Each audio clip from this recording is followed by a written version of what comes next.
Yes, ladies and gentlemen, you're watching the cricket.com platform, in particular the Watchalong for the Delhi Capitals versus Gujarat game. Sorry, we're 2 balls late. Oh, that is an absolute peach. How we started the Watchalong with the wicket. My name's Avnish Hegde, and of course, as ever, I'm joined in by Somesh Agarwal. We had a couple of technological issues plaguing us as always, but now I think we're good to go. So, it seems so, and Shami has just cut Warner in half. Do you remember that dismissal of Warner in the BGT not too long ago? Of Warner darting away. It's quite ridiculous. Now, I really want to be Hardik Pandya in terms of the luck that this man possesses in terms of winning tosses and matches. I mean, he's won the toss tonight and decided to bowl again. 2 changes, by the way. Williamson, of course, not playing the IPL anymore because of that sad knee injury. So Miller's back in. David Miller, good old David Miller. And there's another new boy for Delhi. We'll tell you about that and much more in the next 3 hours, I'm guessing, for this Watchalong. So keep your comments coming through. Why did he leave that? Only Warner knows. He has a little chuckle as well. What are you looking forward to tonight? There's quite a few of your favourite players, if I may say. Prithvi Shaw comes to mind. Yeah, Prithvi Shaw is one. I think Gujarat's team is now stronger with Miller there. True. So that's one. Oh, did it hit the stumps? Oh my God. A DRS Ultra Edge. Beg your pardon, just an Ultra Edge on the stumps. I mean, it's literally shaving the paint off that stump, and Saha can't believe it. Delhi, by the way, batting first, 2 for none. 3 balls gone. Eventful over so far. We saw Mohammad Siraj, remember, bowl the longest ever over in IPL history the other night, 11 balls because he bowled 5. And Deshpande nearly trumped his record. Shami is kind of giving them a run for their money too. 6 balls so far bowled with just 4 legal. But I don't know. Warner is just letting things go. Yeah. Just want to see off the new ball. But look, the 5 people who are watching us right now, can you let us know in the comments if you can hear us? Yeah, for starters, that'll be good. I think you can, essentially. I'm hoping you can. That's my best guess. Because there was something plaguing our producer. 5 wides. This is not a cricket ball, so it's a boomerang by the looks of it, because it's absolutely swinging everywhere. It's a plastic ball. A plastic ball, a frisbee, use whatever you like, but 4 buys, or is that off his pants? But it's been given as a... it's been given as runs. 4 runs. I say Warner will take it, or would he have wanted 4 wides? Oh, it's not even off the bat. That's 4 runs to Warner, just gifted by the umpire. And if Saha can not reach there, I don't think anyone else can. That is true. Now, we've seen some interesting starts already in the IPL with some rollicking batting, I should say. Faf, Kohli comes to mind. Not to forget Butler, Jaiswal. This is absolute carnage. Mohammad Shami is making the ball talk so much that it's going away for 4. This is 5 wides, and it's already, 8 balls in this over? So Mohammad Shami is bowling from around, bowling from over. He's really not found his rhythm. I hope we found our technology the same way that Mohammad Shami aims to find his rhythm. By the way, if you guys are watching us for the first time, tell a friend. Cricket.com is a place to be. A cricket like never before is our motto. And as you can see, you can download the app and check us out whenever you can after this live stream. Let's see how Gujarat go about it, because they, of course, got the win against Chennai in their first game. But so far, can Shami finish it over? He can. So 11 for none after 1. So what are the fascinating subplots? We mentioned Prithvi Shaw. Throw another name there in terms of Shubman Gill. It's always good to watch that bloke now, especially this year. Every time. I mean, this has been Shubman Gill's year so far. Delhi have made an interesting change. They've brought in Hendrik Nokia, and I think Rahman Powell is missing out. Is that inevitable? Nokia? But not necessarily for Powell. Be in, but I don't know. I know our friend Shub, who's celebrating his birthday today, will be very happy because he wanted Delhi to do this swap. I wanted them to play a Nokia instead of Marsh. Yeah. Because I feel with Marsh, they're neither here nor there. Correct. Riley Rousseau brings in that perspective of being a spin basher and a left-hander in the middle order. Yeah. We saw him take down Ravi Bishnoi in the last game. Yeah. Rahman Powell is the designated finisher. Yeah. If you're going to have Marsh at 3 and Powell at and Rousseau at 4-5, then who's your finisher? And that's a very important role. Yeah. Shaw cuts away. and gets just a single. Yeah. And let's not forget Mitchell Marsh is not bowling, because if he's bowling, he can maybe add value. But a non-bowling Mitchell Marsh batting at 3, I don't know. I don't know if that's the best use of the overseas spot. Okay, fair enough. Having said those points, where do you expect the little Abhishek Porel to be shoehorned in? Because ultimately, it is Warner Shaw, and then you presume it'll probably be whom? Mitchell Marsh at 3. If they're playing, unless and until they now want Mitchell Marsh to play as a finisher and bat at 6. Or will they use Russo and Marsh depending on who falls first, Warner or Shaw? They might. Yeah, that can also happen. Let's see. I think I'm pretty surprised that they've went ahead with Porel. Oh, that's a good ball from Josh Little. Yeah. I think the only reason which would have made them do it is because they were not convinced about Sarfaraz's keeping skills in the last game. Yeah, and it was like quite dodgy. He did this a couple of times, right? So I asked a couple of blokes in the office, who you'll see, by the way, Anirudh, and he was telling me that he's almost like a baby Shrikar Bharat. As in, not like the best batters in the world, but keeping wise, he's sound, he's left-handed. Obviously, there's another left-hander there. The missing punt, no-brainer. But hopefully Porel fills that void in for them, because Sarfu, unlucky to miss out, I guess. Little misfield by Rashid, you don't see that very too often. But yeah, Josh Little, I mean, interesting to mention his name over there. For a second, I kept thinking, first Irish player ever, but then there's Owen Morgan, right? Every time we keep thinking about that. Moin Organ was all... I'm calling him Moin Organ. Moin Morgan was already English by the time he played. Moin Organ would be a good name. Moin Ali bula ke na aaj kal se. Yeah, look at the impact subs Delhi have too. There, Manish Pandey was a wealth of experience in this competition, remember? Oh, Warner's just playing some absolute, diabolical shots right now. He's tend to leave a few. That's 6 of 9 is not actually 6 of 9, because those 4 runs were not off his bat. Gifted to him. But yeah, Josh Little is a good option that, of course, Gujarat are using, because they have Yash Dayal. They also have Alzari Joseph. They probably have the best pace attack. Or who has a better pace attack than them? I think, they do. Or maybe SRH. I think Gujarat is much more grounded. Yeah. What is grounded? What is wrong with me today? Much more rounded. Well-rounded. Well-rounded. Fatigue is already kicking in. We are only into the 7th game. No, it's all right. It's all right. But at the end of the day, we will be here doing watch-alongs pretty much every day for the top games. And you know what? Sometimes I agree with you guys where it gets boring in the IPL. But every time you guys think it's boring, we will brighten your lives up with the watch-along. So sync your streams in. I don't know where you guys must be watching the games, digitally or television, but either way. Digitally or analogically. Yeah, or analogically. But yeah, it's quite, I don't know. I'm just trying to hope from an RC perspective. Shot. Great shot, Delhi. Great shot. Delhi deserve a Warner show. They're losing Pant is not good. Losing Pant is not good indeed. And I'm a Delhi fan tonight, just FYI, because... So am I, because it's our little friend's birthday. It's our little friend's birthday. And plus, look, I always look at the league from a Bangalore perspective. Call me the fanboy. But every time, like now the Bangalore got to 2 points, I don't want Gujarat to already go to 4. Yeah, and anyway, Delhi is in my top 4 and Gujarat aren't. So I have all the more reason to... Fair. And plus, Bangalore going to win the second game for sure. Bangalore going to go for 16 games on the trot? No, if they don't win Thursday's game, I'll be very surprised. Those are 2 points in the fatigue. Who are they playing Thursday? KKR away. That's a guarantee. They have. All teams have to win that game. Maybe actually I'm undermining them in the Eden Gardens. Will they still play your preferred choice of Saudi? Or Lockie Ferguson? I don't know, man. I don't know. Let's not talk about Kolkata. Kolkata games itself would be enough to talk about them. It's a mystery that. Coming back to tonight's game, though, at the Arun Jaitley, 20 for none after 2. More of Shaw right now because he's going to go after Shami. And Shami's just not found his line or length. Another wide. No. And they might come back for 3 wides.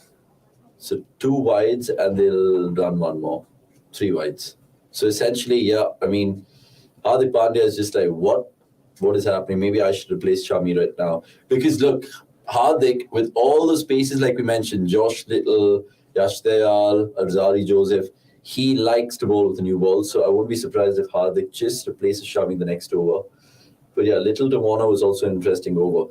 I'm going to be interested to see how Shubman Gill goes about his game later, because we all reckon he's going to get the orange cap. Short just plays one way. Short to nahi tha ye, but it's like he threw the kitchen sink and True. Slip ke upar se aur third man ke bhi reach se bahar. I mean, this is like typical Shaw, right? I mean, I know it was just like a buffet ball for him, but quite ridiculous. It's good to take our first comment of the day. Cool Kid 1, 2, 3, 4. Yeah, wow. It comes from a new person. Is that a bird or a jet plane? I think. Is that a bird? Is it a plane? No, it's not Jaunty Roads for sure. Yeah, it's not. I think it is a bird. Yeah. Of some sort.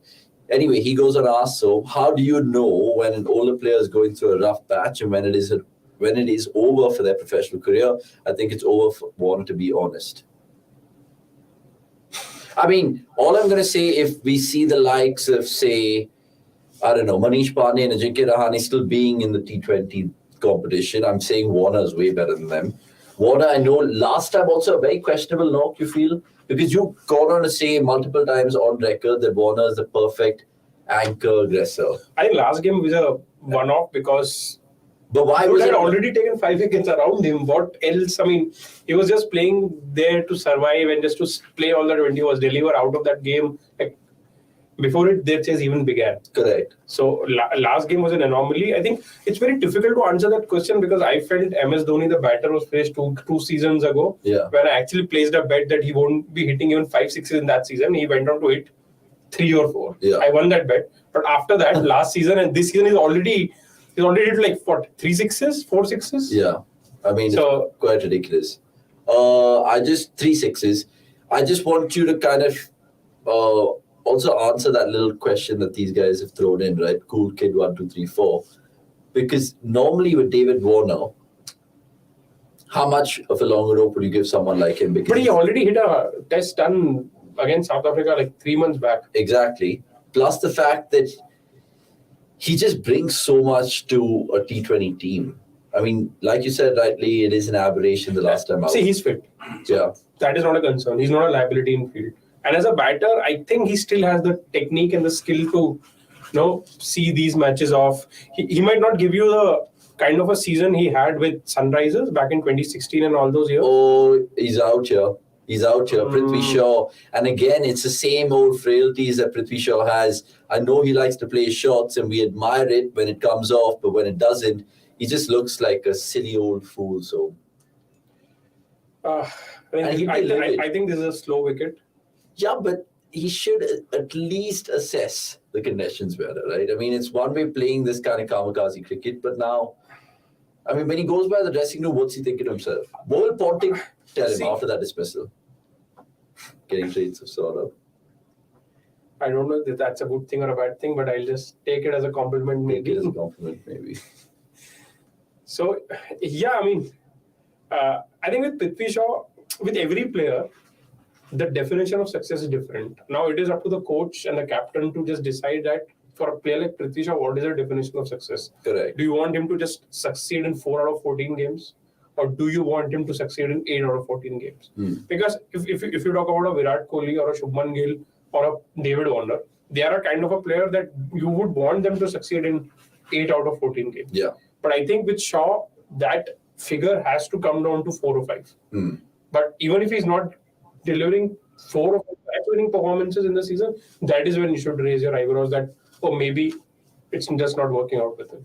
Yeah, because I think even our good old friend Gurkirat, who will join us in due course, has gone on to say multiple times, saying he expects Shaw to at least average around 35 minimum to have a shot at coming into the India squad. We'll speak to Gurkirat when he comes to the show later. Yeah, but good to see Sports Talk Gully, who your player to watch out for today, Kapil Verma. Your good old Kapil Verma. I don't know him, but hi Kapil. If you're new, subscribe. Hey, man. Player to watch out for today. I'm going to go left field, but I'll let Som take that first. For me, I think my money would be on Kuldeep Yadav. Looking at the wicket right now. Okay.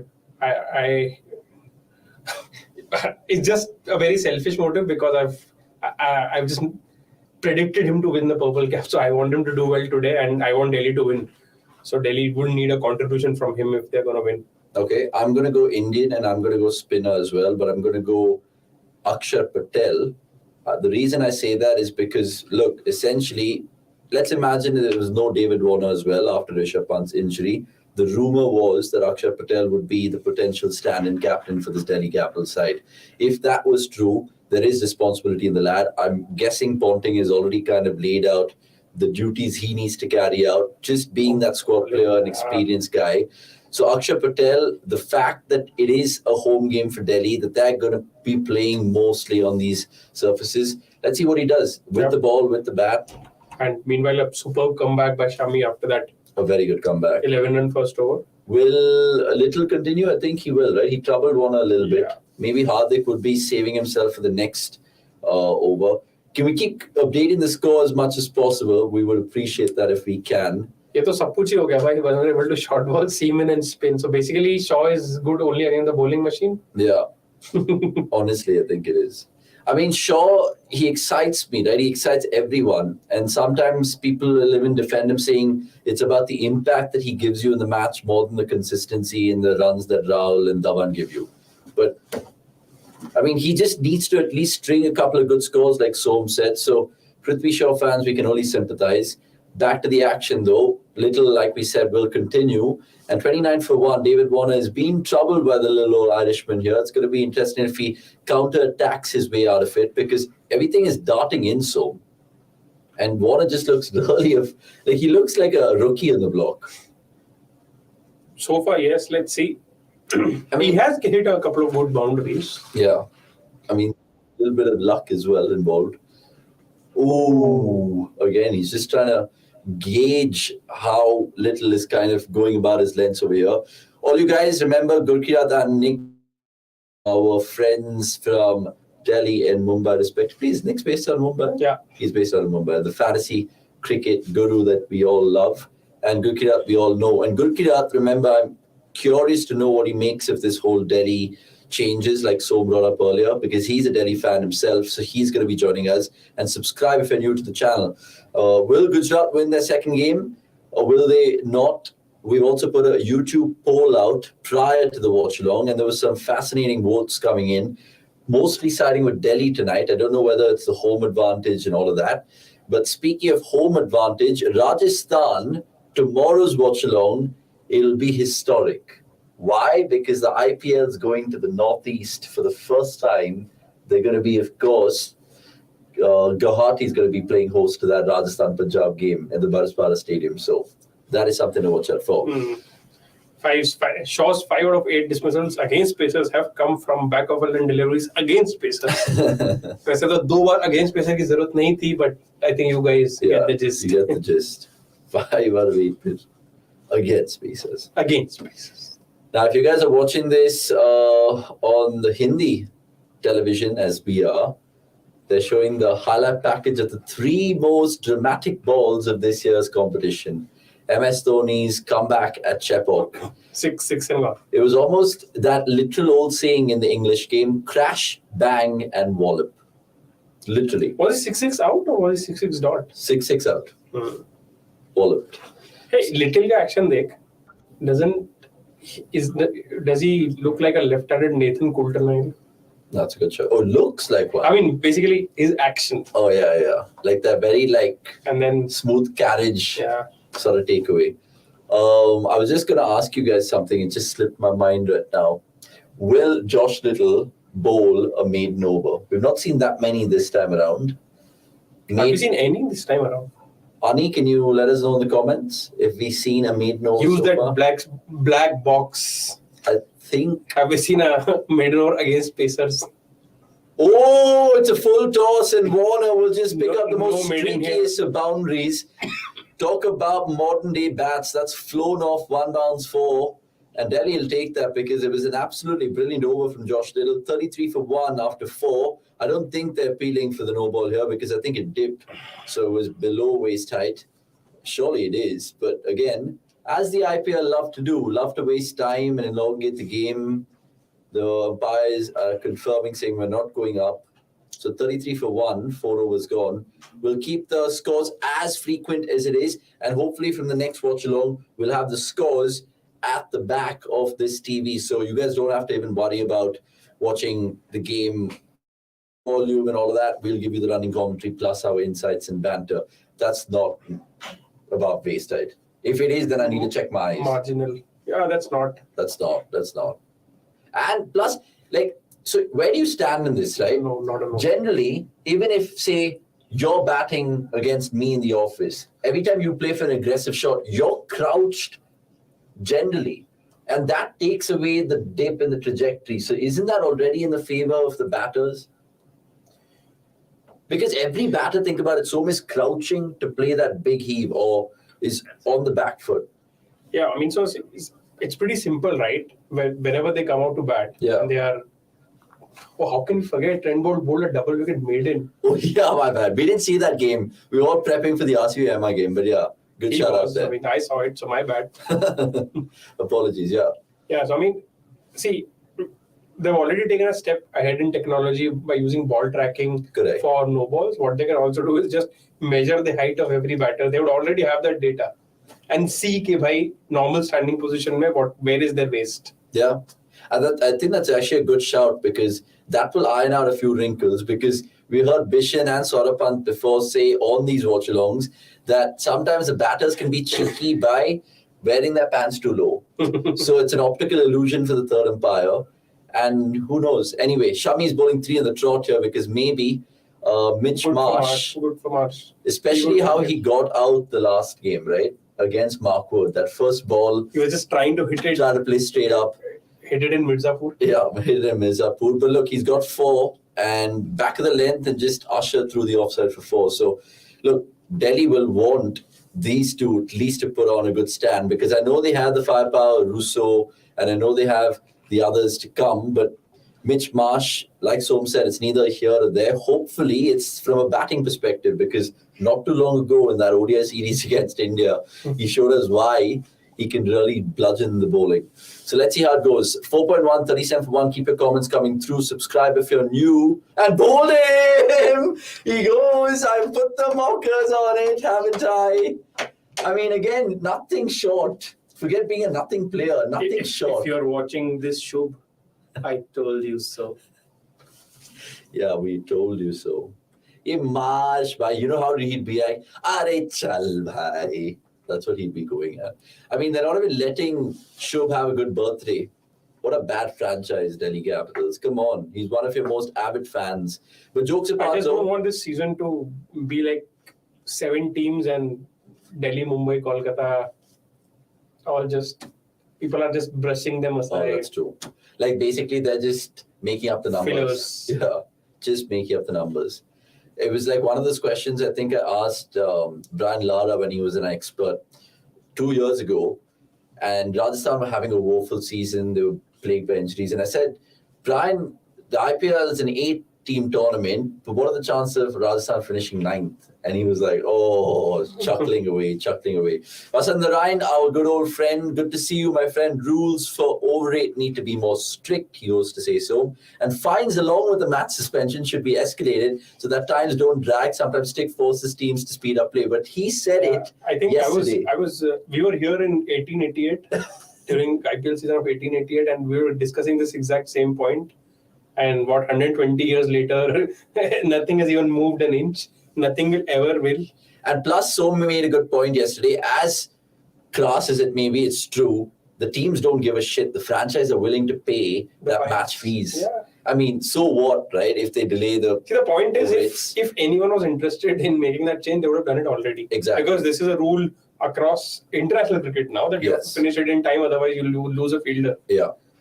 And it was there for the 100, it was there for the SC20. Why doesn't the IPL take part of that same Maybe I think it's something similar which is there in BBL as well. Maybe if anyone knows that for certain, please update us in comments. Yeah. So if it's everywhere and it's not in the IPL, then we must by now accept that they don't want that rule. It's they funny want how the game to go for 4 hours. It's funny how everything the IPL makes it a rule becomes universal, but if something else is made universal, the IPL doesn't want to make it part of their rules, which is weird. Anyway, 38 for 2. Sarfaraz Khan has walked out right now in terms of Delhi's number 4. So they're holding Riley Russo back because they don't have Ravan Paul, so beg your pardon. Is that the strategy? Will they send Abhishek Portland next to keep Riley Russo as a fifth finisher? They should, ideally. See, the point is, those positions are much more difficult positions. Correct. So you'd rather just send someone to bat along with Warner right now, because if they send Russo and if he gets out, it's like your innings is almost over. Yeah. Even Warner will have to just bat like how he did in the last game, as if he's not batting like that already. But it's crazy. That is why, I mean, I just feel that having Marsh at 3 just doesn't cut for them. It doesn't cut. I mean, it's just plain. It's pretty simple that they either make him open somehow. I know it's not possible. Yeah, that is true. I was just looking at the dismissals. Anirudh Kasargod, Statsman, getting chatty in the comments saying, Rishabh Pant in stadium watching this match will be thinking, ye team to mere se bhi bade langde hain. Oh. Aam ki baat kar raha hai, langda. Yeah, of course. Mango season is around the corner. Of course. Shami, anyway, finishing his third over on the trot, and not a typical way to get you overdone, a boundary being conceded. But look, Delhi will take it. Warner will take it. 42 for 2 after 5 overs gone. Just come back about Delhi and how they go about their season, right? I genuinely feel if I had to put my money in Delhi before the season started, I'd put them to finish a solid 6 on 10. At this point of time, Delhi fans will take 6. Yeah. In terms of the standings, in terms of actually how they are, if they had Rishabh Pant, that would probably go into, I don't know, top 4 contender spot.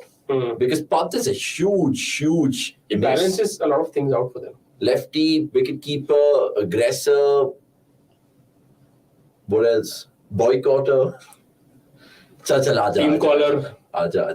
We're not playing him. It's good to see. I predicted this. Hardik Pandya loves to bowl with the new ball, so he'll have his say in the final over the power play. We also do score predictions here, generally, and for fun in the watch-alongs. Let's see if we can predict the next 5 balls. So stick your neck out and predict the power play score, my friend. Last over the power play, Warner would want to maximize this. I think Warner should keep strike and hit at least 3 boundaries in the next 5 balls. Okay. Even I'm going for something like 56 for 2 after 6. I'm optimistic as a Delhi fan tonight. Even though I'm not a fan, I'm just like backing them from a Bangalore perspective. Let us know what you guys think the power play score will be, and let us know what you think Delhi will get tonight, because the average first innings score batting here, according to our Criclytics data on cricket.com, is 149, and that is a modest target. And Som has predicted one of those 3 boundaries, so that is heaved away on the leg side. 2 more needed in the 4 balls to come. Absolutely. Keep the comments coming through. By the way, Vikas, whichever is being typed up by those lovely viewers right now, we'll keep them coming and making them feel special. Oh, that sounds really wrong. I said that in my head, and I was just like, well, make them come. I'm not going to say that again. Top notch captaincy from Hardik. Shami bowls 3 at the top. Should they sub Shami out now? Have him bowl 1 more and just sub him out. Just sub him out. But actually, the value add that he brings to the bat, you never know. You never know. Like yesterday, Avesh Khan was needed by LSG if it actually went down. I'm interested to see who will they use as their sub this game, because they had no option to use other than Sudarshan. Correct. Because Williamson was injured. Maybe Abhinav Manor is a good choice. Exactly. I was going to say Mr. Sadarangani's name as well. If your team depends on a single player, then it's not a champion team, Chuchant. I think he's commenting that because I said Rishabh Pant makes the huge difference and he brings such a balance to the team. But I guess he does. But I don't think Delhi were ever dependent on Rishabh Pant. And they've never been a one-man team. They've always relied on the Nokias and the Rabadas once they had them, the Akshars and the Ashwins when they had them, the Dhavans. I think the second boundary, nearly. He would have taken a single now. Yeah. By the way, for all you lovely people out there, can you just do me one favor? It will mean a lot to me, Somesh, and the entire CDC team tonight. Share this video. Just like the video. Like the video. Just like it, please. And share this video. Just tell everyone, listen, cricket.com is this new channel doing watch-alongs. If you guys are bored on a Tuesday, just listen to their Bakchodi. And trust me, we'll take everyone's comment and make you feel special. Trust me. Bakchodi se yaad hai, we'll be having a show called Bakloli starting every Friday. For sure. That'll be interesting with our good old friend, Jamie Alter. Sai Bhargava, good to see you. My friend goes on to ask, does Warner get into the all-time IPL 11 for you guys? Just on the basis of one stat, I'll tell you why he gets into mine. He scored the most 50-plus scores in the history of the IPL. 60. That's 3,000 runs in just 50-plus scores. And that is 10 more than anyone else. Yes. And that second person is Virat Kohli, who got 50 plus scores the last time out against Mumbai. So, look, for me, Warner, the only reason why he might not feature in my 11, if we do the whole normal 4 overseas, I'll obviously choose Gale as my lefty international opener because Gale is Gale. Yeah. And that's why Warner will miss out. Otherwise, I'll have Warner in all day, all night. I'll think about Gale. I'm not sure. As weird as it sounds. I'll have Especially Warner. when I said all night. I'll have Warner, definitely. I'll have Malinga, definitely. Narayan? I think I'll have Bravo, definitely. No Pollard? Oh, flicked away for 4. That 4th spot is up for grabs. Okay, fine, cool. We'll just come back to that, and it's a leg by. You got a lucky 4 there, but now our friend Gurkirat has this thing against runouts in T20s. Yeah. I'll just go one step ahead, and I just absolutely loathe some players just taking singles in T20s at crunch moments. Can you name names? We saw KL Rahul yesterday. It was the 6th over of the innings, which Moeen bowled. Yeah. He took a single and brought in our friend Kyle Myers on strike, who had to face Moeen. The reverse matchup. Today, I mean, I know Sarfaraz can hit 4s, and he will hit 4s in due course, but this is the last over the power play. Team has not done well. I don't know if Warner really had to take that single. At this point of time, anyone will trust him over Sarfaraz to just maximize this last over. Correct. Just keep the strike with you and just belt it. And plus the fact that he already got a boundary in that over, and the fact that he's seen more balls than Sarfaraz has, because Sarfaraz is still going to take. I know there'll be a lot of question mark in this. Just the 6th over, if he refuses a single to a ball that is going to third man. But I think there will be a time pretty soon. In a few years, which is pretty soon, we'll see batters doing that. I'll tell you what, Somen, won't just make you happy, but Gurkirat as well. Now 52 for 2, no 56 correct prediction from me. But how can I forget ABD? Yeah, Warner, ABD. I'm confused between Rashid and Bravo. Rashid will get there eventually. Yeah. And there's Pollard. But yeah. And there's... Pollard, I'll pick ABD over Pollard. You can pick only one of them. Narayan. For me, it's Rashid over Narayan. Okay, fair. But yeah, there are lots of good shots. Difficult. We'll come back to that. Speaking of IPL all-time 11s, we've done 3 IPL all-time 11s with Graham Smith, W.V. Raman, and who's the other one? Graham Swan, how can I forget? Who've all had their says in the IPL all-time 11s. You guys can check it out on the cricket.com space. So my eyes keep going all over the place because I'm looking at the score and I'm trying to look at the comments as well.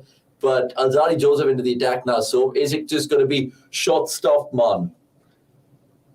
I mean, is he literally the middle overs enforcer? Back of a lens. It should be back of a lens stuff, man. Yeah. Let's see what happens. I think it's time for us to make a substitute as well. If Anirudh is around and listening to us, boy, you're needed. Yeah, Anirudh Suresh, the Arsenal fan that you are. Warner's gone downtown. And I'll tell you what, it will excite Anirudh this was definitely not back of lens. Anirudh is an Australian fan to Fane. Fane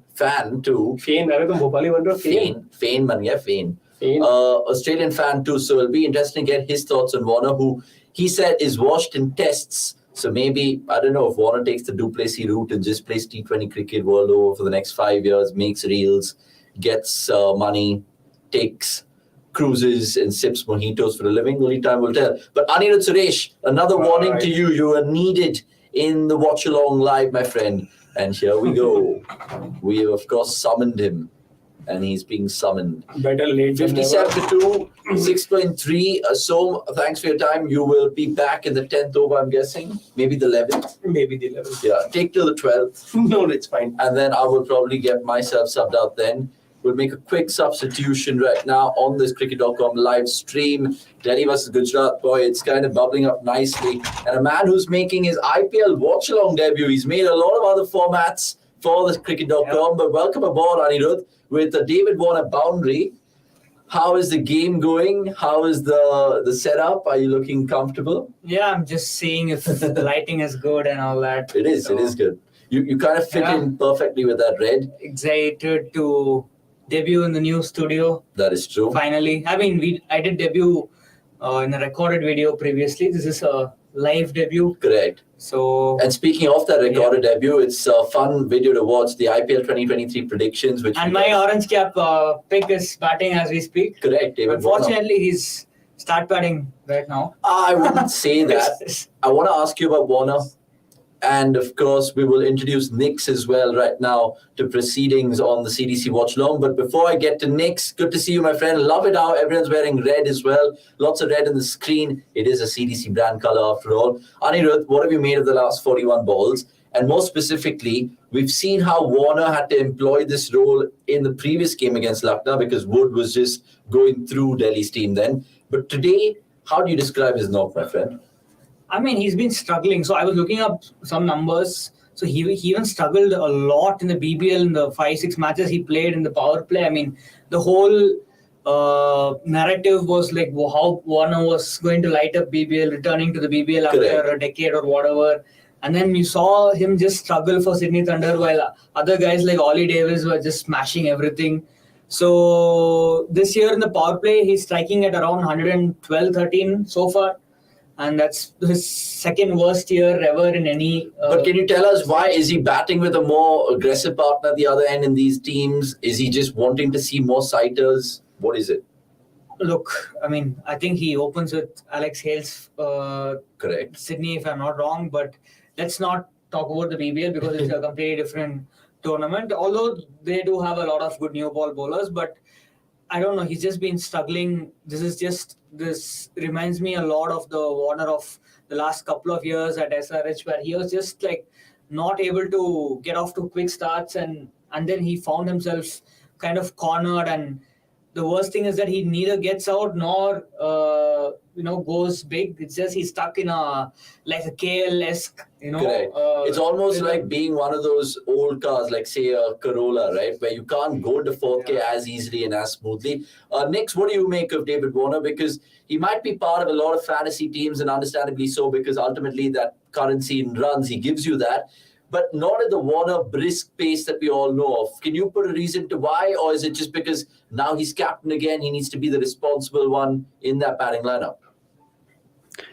I think it's age also reflexes versus fast bowling. And we've seen that very clearly in whatever he's faced, even in the test that he played and the BBL as well.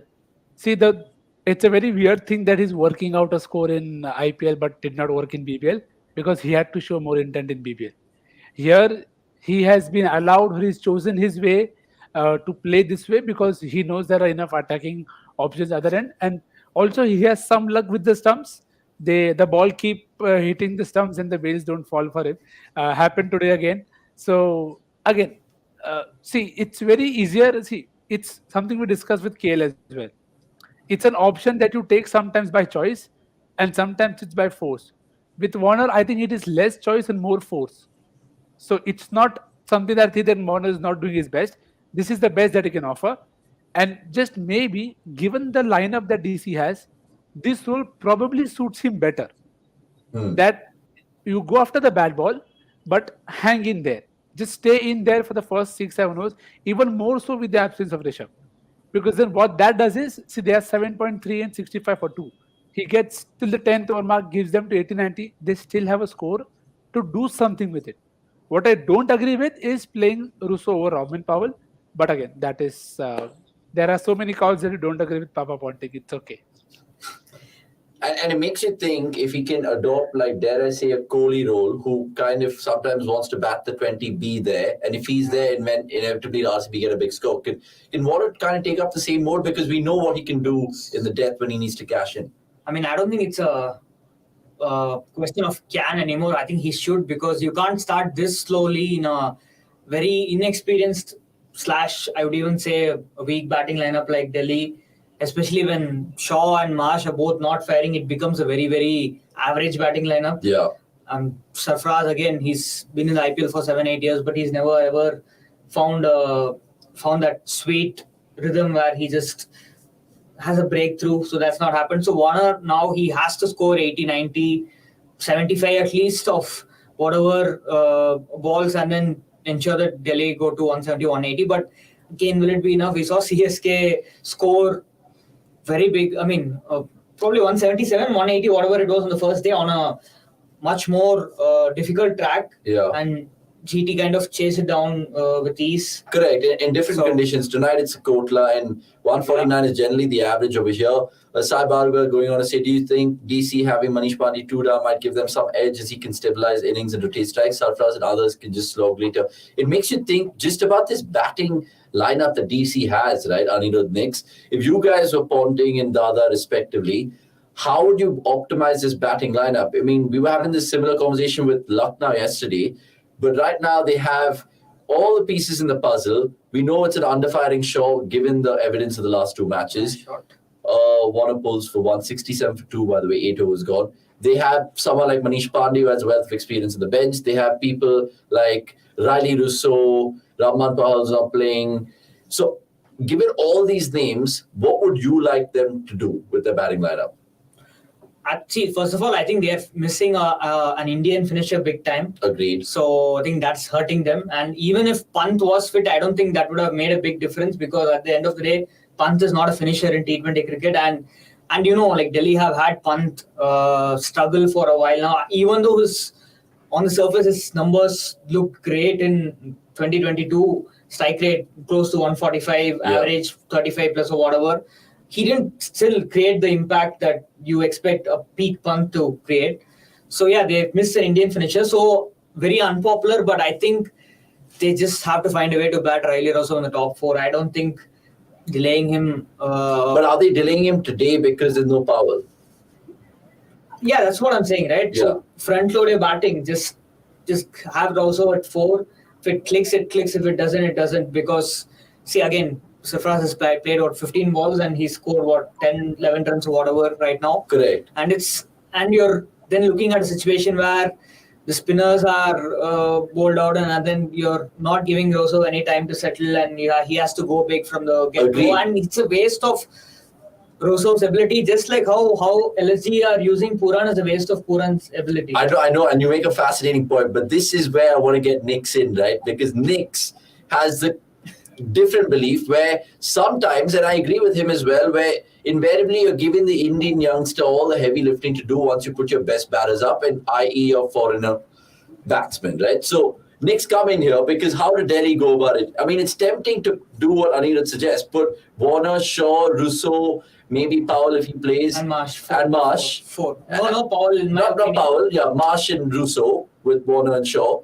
And then maybe put Sarfraz down the order. Do you agree with that thought, or would you do things differently? And by the way, hello to Gurkirat. We'll come to you in just a bit. Yeah, see, on paper you would want to do it, but I don't see it working out, because the problem is a lot of them are very high variance. Yeah. Shaw, see, to be very honest, you haven't seen anything of Shaw to tell that he should be in the side. Yeah. Even it is just whatever the games that there are, it's the same way. If you told somebody that it was a good length ball, a batter top edged it to mid on, you could easily tell that this was Prithvi Shaw, and that is not something to be look forward to. That why do you want Shaw? He has great intent, but he has a clear weakness that everybody in the world will exploit very easily. It will come off. I'm not saying it will not come off. When the bowler errs, he will make them pay. He'll get a 50 in 3 overs or 4 overs. But the point is, when you have such a clear, obvious flaw, it catches up to teams, and I think Delhi have too many of them. Mitchell Marsh, there is some movement and it's done. Riley Rousseau, there is some movement and it's done. So you either need somebody to, like Warner did. I actually thought he was shielding Shaw from the new ball and not give him any strike if he can, and just play out the entire swinging ball. But it is not how it works out. So when you front load all of these players together, they will either work and give you 220, or they will not work and they'll give you 120, 130. So there has to be a mix and match, and which is why even last game I was very surprised that they sent Sarfaraz at 4. But maybe that is what they're thinking, that we need relievers in the middle overs. And for that rant and explanation, he's chopped on. Alzari Joseph is gone. Let's Gurkirat take over. Perfect time to get absolutely sorted Delhi Capitals fan right now and Gurkirat right now. Gurkirat, not the perfect start to the IPL, let alone things at the Arun Jaitley Stadium. The best part about all of this is that nothing out of this has been surprising. Nothing, not even one thing about it. Anirudh mentioned about I want to continue from where Nikhil left off, because when the second wicket fell, the ball was still swinging, and if you had lost Russo at that point of time, you were done. Reaching 150 was difficult. Warner getting out to Joseph is not surprising, because Joseph was always going to rush him with pace. Warner himself was lucky in the power play. Uh, I expected Prithvi to do a little better, but he didn't. Most disappointed I'm with is Marsh's dismissal, because it was an innocuous delivery, but I expected Delhi to be two down inside the power play, wherein I thought that wherein I thought Warner and Shaw would be dismissed because of their obvious weaknesses being exploited. This Gujarat bowling attack is the best bowling attack to exploit the weaknesses of the Delhi batters. In fact, they could have done it even better by playing someone like Sai Kishore, because if the ball's not moving, you can bowl Sai Kishore to someone like Marsh, and then just control him from scoring runs. So none of this is hardly surprising. Them dropping Powell was also on the cards, because yeah, it was. That's brilliant. That is absolutely brilliant. I mean, not all of it. You can't keep him out of the. Do we see short stuff being employed, but they're checking for the catch, and surely it's gone. What a ball that is to get. And Riley Rosso strikes again, the duck. Oh my God, Riley Rousseau. I mean, talk about having the luck or the misfortune. But what a catch from Rahul Tewatia. Like Anirudh rightly said, you can't keep him out of the action. Gurkirat, I mean, every time you kind of go on these monologues, there's always action. Either it's MS Dhoni hitting sixes, either it's your Delhi Capitals capitulating in front of your eyes. I don't know what's happening, but all you 31 people watching, subscribe right now if you guys want to see Gurkirat cry tonight with Delhi Capitals losing. I am beyond that stage. He's seen too many things to even think about emoting while watching Delhi now. No, okay, Gurkirat, it just makes me think, I know we're 1.5 games into the IPL from a Delhi season perspective. Are they a chasing team or are they a batting team? I'll just give the batting answer. first team. Yeah. I think they are a chasing team while batting first, and a batting first team while chasing.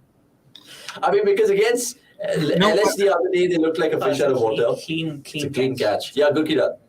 No, they are a chasing team purely because of the fact that they don't have batting depth. Abhishek Purell at number 7, Aman Khan at number 8. It's batting depth for the sake of it. See, you can have batting depth, but that batting depth also needs to have batting quality.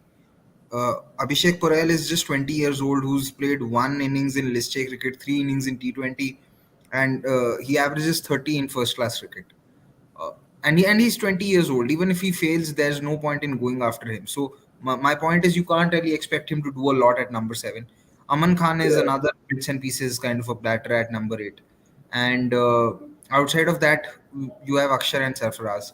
Akshar has done well, but again, he can do well in T20s once he has the platform to go big. You can't really expect him to. So then, how long would you give up longer? I mean, how long would you kind of persist with someone like Sarfaraz, or would you bring in someone like Manish Pandey? Again, going back to, I'd rather have Sarfaraz fail the whole season rather than going back to Manish Pandey, because Manish Pandey will bat out of position. He will not bat at number 3. He'll bat at number 4, and he struggles against spin. So I'd rather stick with Sarfaraz. If I have to go to someone, I'd rather go to Yash Dhul. See, this is the problem. When you have 9 players in a squad of 25 who can bat in the top 3, this is what happens. And nothing is surprising. None of it is surprising at all. And sorry, just to add, even then, they are so bad against the moving ball. Yeah. That is the problem. Even if you had a few who could, just eke out a face. I don't remember when was the last time you saw good counter attack from anybody in the power play. You'll have to scratch your head and think that. I mean, you mentioned the susceptibilities about the moving ball. Imagine Delhi has to go to Kolkata. I think they have to go to Mumbai. Lucknow, they just Jaipur maybe, or Baspara. I don't know where they're playing. And you can't expect Warner at 36 with his issues of struggling against pace to then carry the lineup. It's impossible. One second, let's just come back to that, because Joseph's on a hat trick. And Joseph, nearly so close. Alzari Joseph, remember, has the best ever IPL figures when he was when he was a Mumbai player, 9, was it? 6'12" against SRH. But nearly a hat trick, Anirudh. Damn it, that almost turned out to be a very Soft. forgettable debut for Abhishek Porel, who, by the way, is the younger cousin of Ishan Porel. And Oh, really? he and Ishan have now played the same number of IPL matches, even though Ishan has been around the scene for like 25 years. But coming back to just finishing up on Delhi, I think this is a flaw. This flaw has been there because they kind of messed up constructing the team in the mega auction, because you can't really go into a mega auction and pick no finishers, no lower order batters. And even if Pant was fit, right? We saw it last season. Even when Pant was fit, it was an imbalanced side. They had no finishers, and Rahman Paul is again an average at best finisher. Yeah, I mean that's a problem. Because like Akshar Patel at 7 and Rahman at 6 is not really giving you conviction. Even at the full strength team, Pant at 4, No, sorry to cut Anirudh off here, and I'd like our editors to take this as a takeaway from the clip that we post. Pant's accident is going to be used as an excuse when the reality is, even if Pant was there, this side was imbalanced. Oh, he's on Eldon. Good, Kirat, you can breathe easier right now, my friend. I'm breathing easy.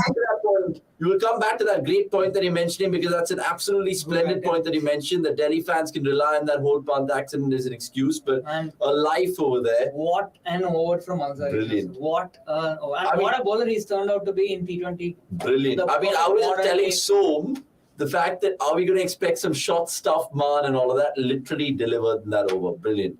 Gurkirat, make that point because it's a good one that you're making. Yeah, so,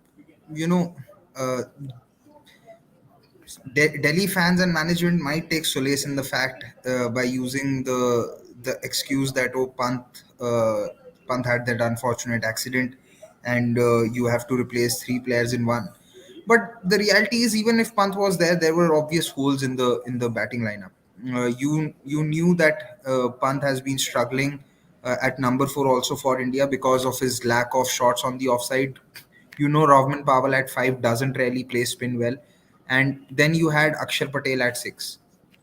If you go back into the last season, the only way to fix that was to probably play Sarfaraz at 3 and then maybe move Marsh at 5, Pawal at 6, and Akshar at 7. But we have seen that is not going to happen with Delhi. They're very fixed. They're very stubborn about using Marsh at 3, right? Regardless of the ball moving, not moving, whenever the wicket falls, it doesn't make a difference.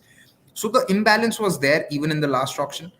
They made that balance worse by getting 8 or 9 batters to bat in the top 3, and like Nikhil said, most of them are not good when the ball is swinging. And out of those 8 and 9 players, 4 are your overseas batters who, barring Warner, also struggle against spin. They also struggle against spin. Phil Salt doesn't really have any experience of playing in India. Marsh struggles against spin, regardless of how good he might be against pace. And Raso is always someone who's a hit and a miss kind of a batter, because if the ball's swinging, he is very, very vulnerable to getting dismissed. Which you can see here right now on the which you can actually see. I mean, you can see that, and you can see a lot more on the cricket.com website and the app, but it just paints you a vivid picture. It's not that they have not had to pay for the consequences of Pant getting injured earlier. In the 2020 season, when Pant got injured, they had to drop Shimron Hetmeyer as well because they had no other keeper and they had to play Alex Carey, who again was a top 3 batter batting at number 6. So last 4-5 seasons, you look at the Delhi squad, you will find a minimum of 7 options who can bat in the top 3. And you will always find... You're absolutely spot on, because it becomes a game of musical chairs, right, with their overseas players. I mean, right now as well, I fear for Riley Rousseau, because what if suddenly Phil Salt comes in and has a couple of good games, then he has to sit out, then it just becomes the balance of the side. All you people watching right now, please like this video and share it. Tell all you other people to watch. Ideally for me, Rousseau should not be playing ahead of Powell, because Powell was someone who did deliver in a few games for you last season. You don't have a designated finisher anyway. You've bought a player who if you just look at the make, he's a top 3 player essentially. Yeah.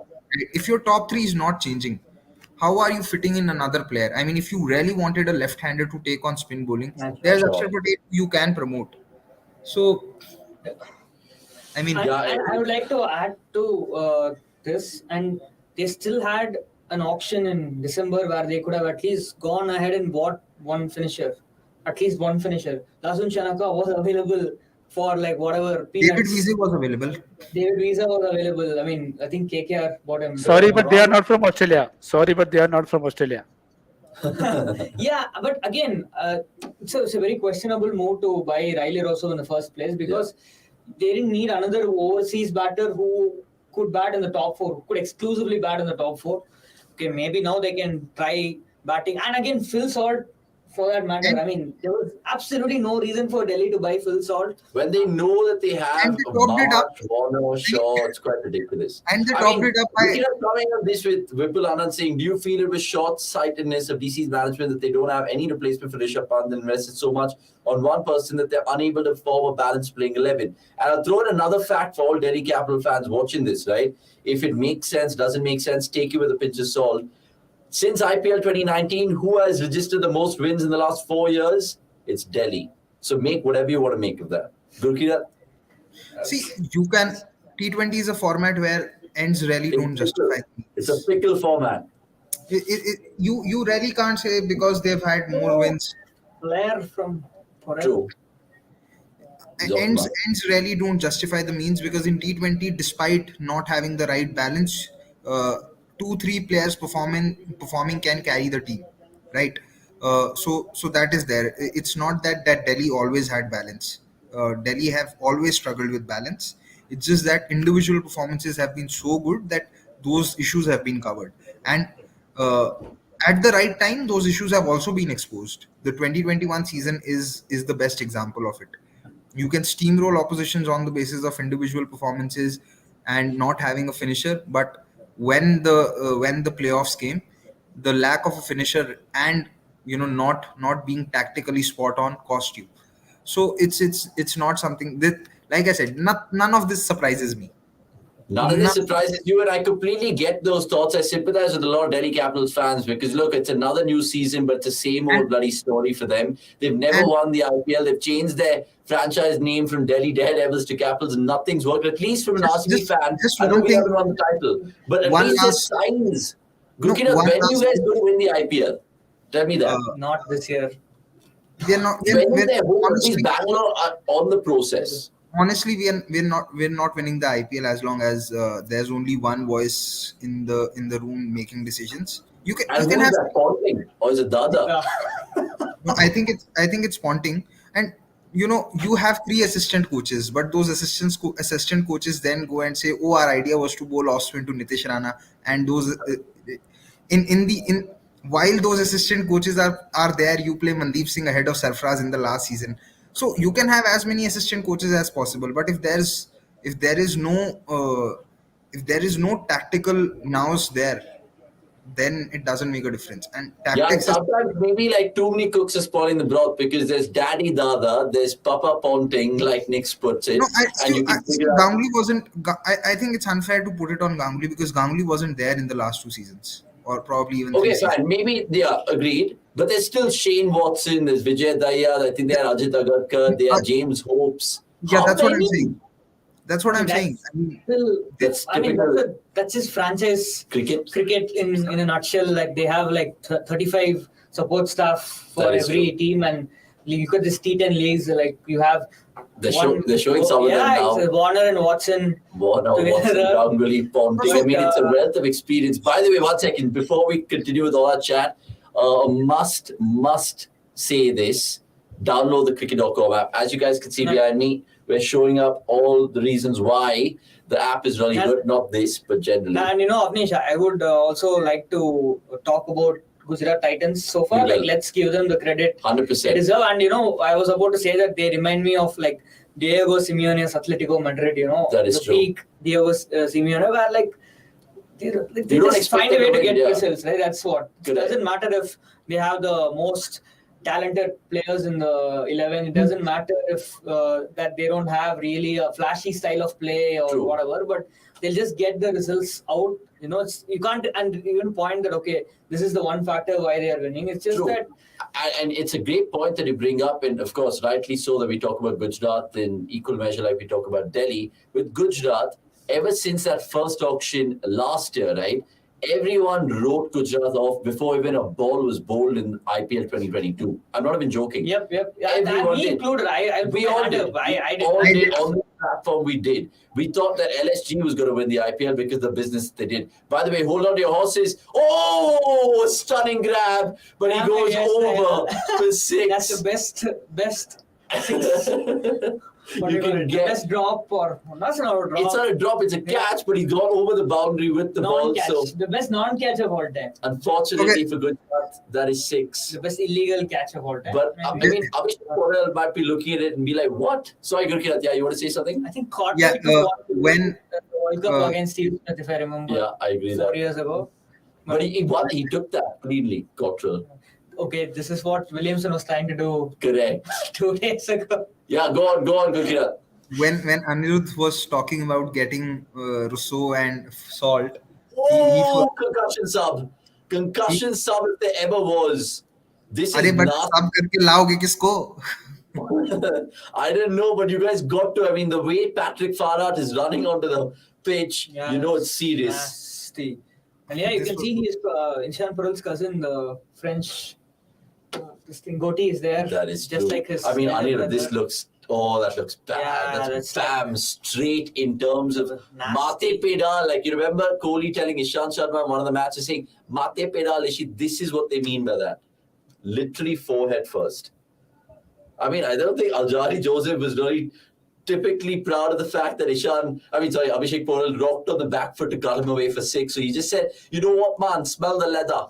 Smell the leather. And they are giving him a proper concussion test because they want to be sure that he's not concussed. Otherwise, the occasion can get the better of him. He's on debut. He might not get another IPL match ever. And he's actually batting well. And the funny thing is, he's been brought into this game to keep. He might not even have to do that. And he's actually batting well. So, as a player, you'll have all the temptation in the world to just lie about not being concussed, even if you're concussed. So I think that's why the support staff we saw on the screen was like, don't feel, the need to keep batting your fitness and your. To be honest, Ponting has mentioned in 2 of his speeches before the season, last time and this time, that attitude, care, and commitment is something which have to be ethos of the franchise. So yeah, they may not have shown the care while making the team, but now they're definitely showing the care which is required. So big ups to them at least for this, if not anything else. Good points there. Look, I'll take a little breather right now because Somesh is waiting on the wings. We'll take a comment from Chachant. Abhishek Porel had more impact in his 1 innings than the whole IPL career of Sarfaraz. Absolute daggers thrown towards the Sarfaraz fan army if he has one. You're watching the Delhi Gujarat game. 87 for 4, 10.5. Subscribe and like and share this. And we'll make a quick sub. It's an identical dismissal. Warner, chop on. Oh, yeah. They're showing the Azari Joseph 6 for 12. On that note, I'll just be back in about 5 overs time, around the 16th over mark. But Somesh, Anirudh, Nix and Gurkirat will take over.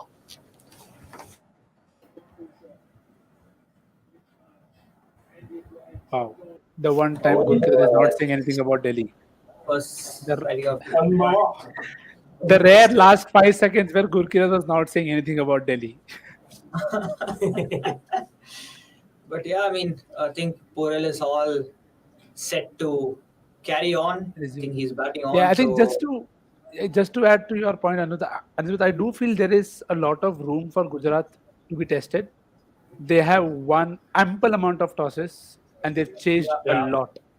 They have almost like 50% win ratio while batting first, lost 4, won 4, lost 3 of 7 matches that they have played. So there is a lot to be tested there. Their batting order is far from convincing. So I think they will also have their issues when they bat first. The thing that has saved them very often is because they're bowling first and they have a very strong bowling unit. It's one of those rare, it's one of the rare, even not like you can add Rashid Khan as well. You have Sai Kishore.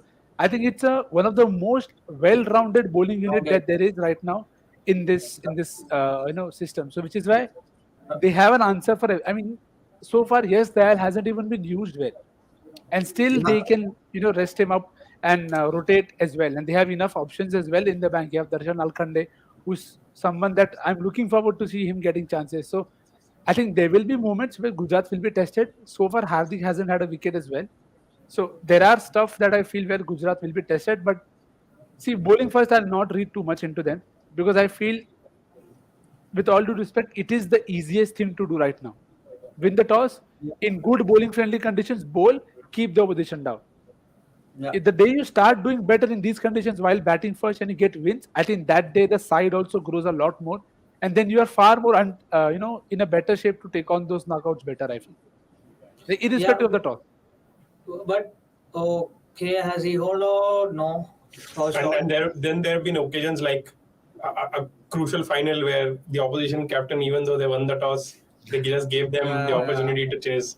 So yeah, I mean, but I think what I was referring to or alluding to more was that you could give teams like KKR, Punjab, all these sides, Delhi for that matter, give them the same amount of luck Gujarat have had, and I don't think they would have done anything with it. I think they would have still. Yeah, of course, that's a big difference. Yeah, right? Gujarat is like, they've capitalized really well on whatever luck they've had.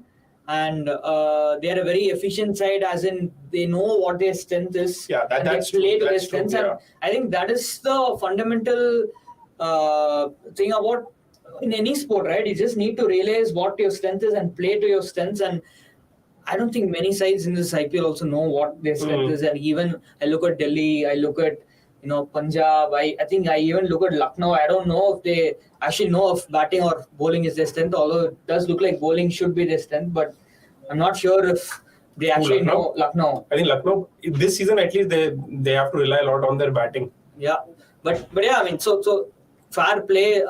We all underestimated Gujarat big time after the auction before the start of last season, but the way they've just stuck to their strengths and probably outperformed and just See, I think exceeded everyone's expectation has been brilliant. There have been two very important things that have worked for them. One, Rashid Khan, the batter, the potential has always been there, but he just improved leaps and bounds. He skied it, and I think it's going straight to the fielder, and he spilled it. Josh Little, what have you done? That's a second life for Sarfraz. Yeah. Although the first one looked like it didn't come off his bat, only helmet, but yeah. After the last game, Vikram Solanki actually addressed the entire team, and where he said that it wasn't a surprise that Rashid Khan just hit that six of the first ball because of the effort that he's been putting in the nets. So that just goes to show that an already invaluable player with the ball is just adding skills to his other skill as well, which has helped them on a lot of occasions. So he won them the game against Chennai last year. He won them the game against Sunrisers last year, and now he has won them again, one more game against Chennai this year. The second thing that really worked well for them was how much improved Miller has been against spin. Yeah.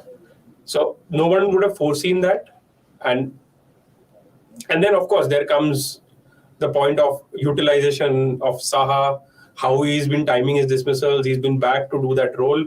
Gill is, at this point of time, I mean, the most important domestic batter, if I can say so. One of the most complete batters for sure. Yeah, and Hardik Pandya is. I mean, see, if you look at Indian domestic circuit, there is absolutely no replacement for Hardik Pandya, and they have them in their team, and so a lot of things sort of working well for them. But yeah, I mean, smart, efficient picks in as well. Like someone like Sai Kishore, for that matter, the way they used him last year, bringing him on just towards the end of the season, they didn't play him for like the beginning at all. But as the pitches started to slow down, wear out, Sai Kishore was in the picture. And that will happen this year as well, because I mean, this wicket is spicy, but wickets won't continue to be spicy. So they will at some point of time replace Yash Dayal with Sai Kishore. Do they play at Chepok? Because it will be interesting to see, if Gujarat can become the first non-Mumbai side in the last few years to win at Chepok, because I think they have a good chance of winning at Chepok. Their batting lineup is also, it relies on run accumulation, right? So in case, but again, I'm assuming that the wicket will be slow, but that's an absolutely stunning pull from Abhishek Porel, who's already made, a great impression in the first 10 balls he's faced. That's 20 runs, and I mean, It's just- come on, after getting hit on the head, this is Of course, a great response. But this it's is what just- you want to see, right? I mean, a young player getting a chance and just grabbing it with both hands. A tall left-hander who can hit sixes. Something, as one of the users point out, something Sarfaraz has not been able to do since his Bangalore days. He's had plenty of opportunities, but he's not played a single knock like this where you just go, wow, this is brilliant. So, yeah, that's a shame for Delhi. So I think, we'll just read out this stat that they've lost all 4 wickets to back-off and short deliveries. I think that Wood's spell against them would have helped Gujarat to prepare. But I want to know from Gurkirat, is he surprised by the wicket? Did Delhi ask for a spicy wicket to sort of negate the inefficiencies that they might have against spin with the bat? Yeah, but then they should know that when the ball moves, they are not any better either. I mean, you can still play spin of the back foot, but how are you going to play? But how Just are you imagine. You were not ready to be introduced till now. Questionable though. I mean, you could have still brought him on a couple of overs earlier at least. But yeah, it's a poor ball first up, but Sarfaraz does not capitalize. He hits it and see, to the fielder for a single. See, their batters their overseas batters might struggle against spin a little bit, but they don't struggle as much as what their domestic batters will struggle against this kind of both pace and movement. So against spin, you still have a chance to go back and play off the pitch, but you can't do that when the ball's moving with Shami and Joseph coming in. I don't think that they had a lot of say in the pitch. The pitch might have been prepared this way because it is traditionally a low and slow wicket, and they want the initial games to have some carry so that Oh, gone. Nice cameo comes to an end. I was just about to say that a lot of Abhishek Porel reminds me of Nicholas Puran. The way he has a lot of flair about his hitting, but yeah, I mean, a fun, exciting, eventful cameo comes to an end. 20 of 11 balls, and I think with this knock, he's kind of fixed his spot for the next at least a couple of matches. Games, So there we have it. Miller's numbers in 2022 against spin is like off the charts. Yeah, good job, young man. You've actually, if you go and play knocks like this regularly, then you kind of can bat at number 4 for Delhi. So Aksar comes in next. Who else is there? Aksar and Aman Khan. Aman Khan. No. Yeah, Aman Khan should be there, right? Aksar, Aman Khan. Am I missing one more batter? No, Aman Khan will be subbed out for Khalil. bowler second innings. or maybe Sarfaraz might get subbed out. 6. Aman Khan at 7. Yeah. They had one more. Yeah, of course. Sarfaraz They are will be missing subbed out. one batter, I guess. They lost 4 wickets, right? Or 5? 5. Oh, okay, 5. Got it. फर्क नहीं पड़ता fast भी होते. Thoughts on March coming in? I was having this discussion with Shubh earlier, and he did not want to listen to me when I told him, there is no point playing March. Just have Nokia come in for March and play Powell because he's your designated finisher. With March, you're not getting anything. I'd rather have Rousseau being left out rather than Marsh, and also But isn't Rousseau someone who can take down spin if needed? see but he doesn't get to spin often. That's the only problem. It is like Warner, basically, in test cricket. The problem is that he's I mean, at this point of time, even Mars has also been very high variance, but Mars is extremely high variance, and even the thought that that Ponting will drop him is something I don't think crosses anyone's mind. Ponting's not going to drop Marsh. Yeah, I mean, let's leave that point aside. Not after that India series, especially. I mean, if he had, I think if March had scores of 7, 21, and 13 in that India series, then he probably, at least they would have contemplated leaving him out. But after what man of the series wasn't he in that India series? So he would have still played 6 games. Yeah. To be very fair to him also. We were discussing it before you walked in, Somesh. I think this is a problem Delhi created for themselves by not buying a single designated finisher at the auction. but- Both mega auction and the mini That auction is, last of year. course. So, I mean, especially after seeing what happened last year, it is just absolutely baffling that they did not go or even attempt to buy I'm, a single I'm designated sorry, but finisher. I'll have to cut off. I'll have to cut off Anirudh there. It's not been a problem of last year. It's been a persistent problem over the last 4 or 5 years. It was a I mean, problem. I said last year because it was the first year in a new cycle, right? So, फर्क नहीं but, पड़ता, but बंदे same है, बंदे same है, गलतियां हुई. It's like See- it's opposite. It's opposite of Star. The logo that Star Plus came up with. रिश्ता नहीं, रिश्ता वही, सोच नहीं. रिश्ता नया, सोच वही. See, It's I'll that. just see to the March point. I only think the problem with him is he's not giving himself time. See, in the ODIs, he did well because he used a straight bat and got himself in. In T20s, even for Perth, whenever he's given himself some time, he's always gone on to score a lot. And the thing is, the way he was scoring in the series, there was no way that anyone could say that you would not want to start with him.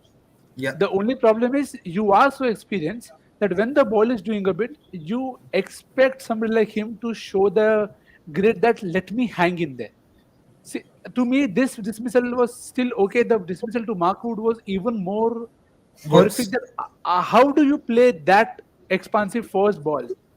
You could be coming off 600s in the past, but it's how the game works. With a new ball, it is difficult, and in an already short lineup, your value is immense. Just give yourself 2-3 balls. Also, at this point of time, even with his spin issues, he's the best batter that Delhi have. He's the best batter. Warner's not the same Warner that he was for Hyderabad. He's been having his struggles versus pace and movement for quite some time now.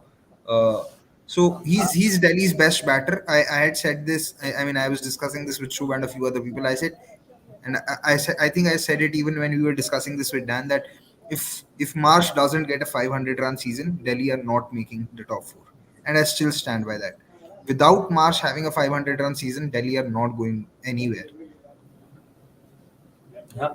And I mean, needless to say, Shaw has And, been and a against big and disappointment against this so far. kind of against the kind of bowling attack that Gujarat have, where they have four out and out pacers.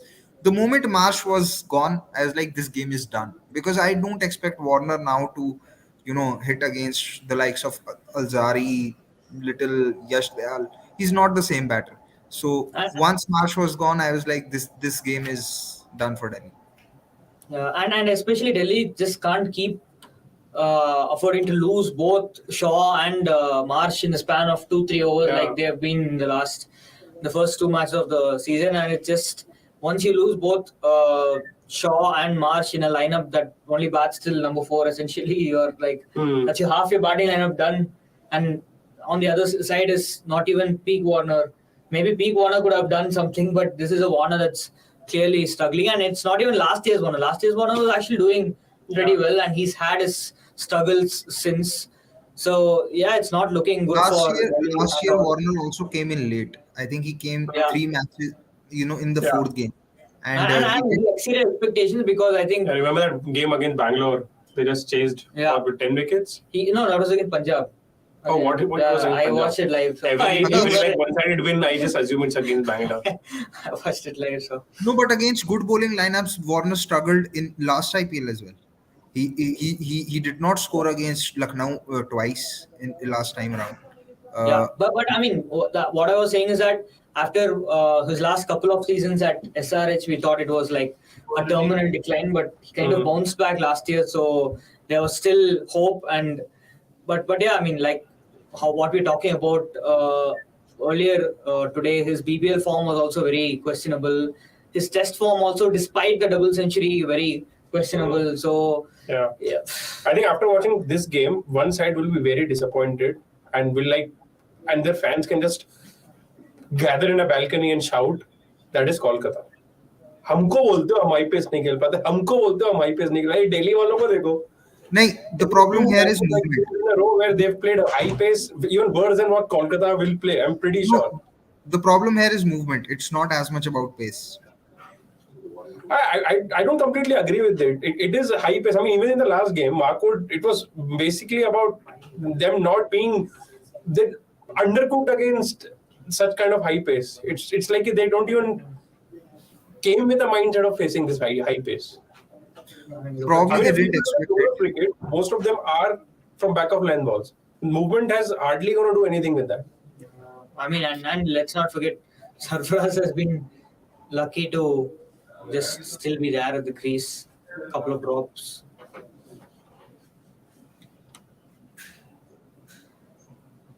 Nice, but I do agree with Gurkita though that it's more movement than pace, because most of these batters enjoy pace. They would rather. I mean, historically, I'm saying last two games, it has been about more pace than movement.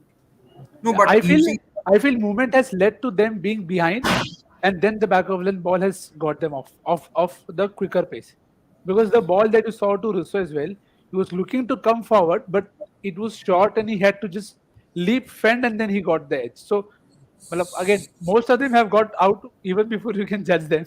So maybe a few more games will help. I don't think Marsh, So, Russo, and Powell struggle breaking against news. pace. Do we have Uh, breaking news? Yeah, we have breaking news, and the breaking news is that Dasun Shanaka has replaced Kane Williamson at Gujarat. Well done, So, Neraji. Well done, good Neraji. job, Finally, a guys. good I mean, selection. look at Delhi, huh? They could do with Dasun Shanaka. Yeah, actually, I was about to ask Gurkirat that if we'll make a Unsold 11. no, not an unsold 11. If you are given an opportunity to replace a Delhi player in the squad with some other player, what would that replacement be to ensure that the squad is more balanced? I'd replace Salt with Klassen, and I'd probably replace Rosso with Rus- uh, I mean, because I don't see I see only one of Rousseau uh, or Marsh playing. I mean, I can replace Rousseau with who's I want to replace him with someone who can play movement. I actually I wouldn't have really mind if Delhi would have gone for, if they were really going to go for a lot of top three players, they could have gone for someone like Root also. I mean, he would have been better against movement. So I don't know, but the problem is, they also, after all that went down in the auction, I also felt making Warner the captain was a mistake because of how he's been playing. So at this Hmm. point of time, there are so many mistakes that you can't even really decipher that which is the bigger mistake, and does that, does undoing one of the mistakes allow you to cover up for something. But yeah, Hmm. even in the auction, when they backed out of going for Klassen, I was like, what have they done? Because Klassen would have been a batter who bats number 5, plays spin well, plays pace well, and yeah, you wouldn't have really had to have Sarfaraz keep in the first game. So that is one change I would have seen. And then the makeup of the side is said is such that they have 3 overseas pacers, but they are never going to play more than one. Nice shot. And oh, he's got lucky here. But we have to talk about Shanaka and what his entry does to this And yeah, Gujarat guys, I mean, squad right now. I mean, all the more reasons for you guys to just watch our watch-alongs. You get to hear all these news first. So just Yeah. please like, scare me, share, subscribe, scare though, but don't scare anyone. Yeah. So yeah, okay. So Shanaka in and Oh, that's- Sarfaraz. Yeah, has He's trying something collided. different It's a to negate the Rashid threat. YouTube thumbnail ready.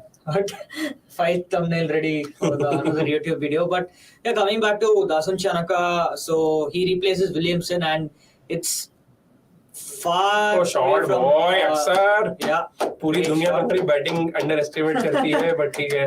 Yeah, what's he doing batting at number 7? That's another question.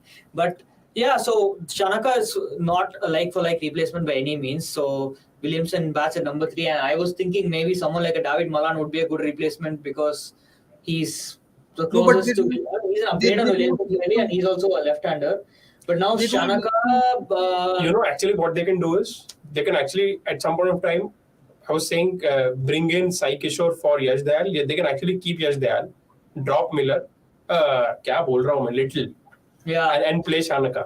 that's See, an option they they have have. what they should have never bought Miller in the first Williamson in the first place. If anything, they have What's Miller? Why is he catching strays all of a sudden? This Sorry? spider Miller virus is catching. Miller is one of the most important player guys. Miller has to be there. Even if we say Miller, समझ लेना हमने Miller, we don't mean Miller. When we say Miller, we don't mean Miller. Yeah, now Josh Little is out there, all set to prove so many Yeah, strong. see, And take, I prepared myself for a lot of embarrassment, but I'm still taken a little aback by what is happening. Even if, and it seems so that Gujarat will win That's this a good game, option. we can't deny the fact that they are a batter light. Yeah. Definitely batting is there. 100%. 100%.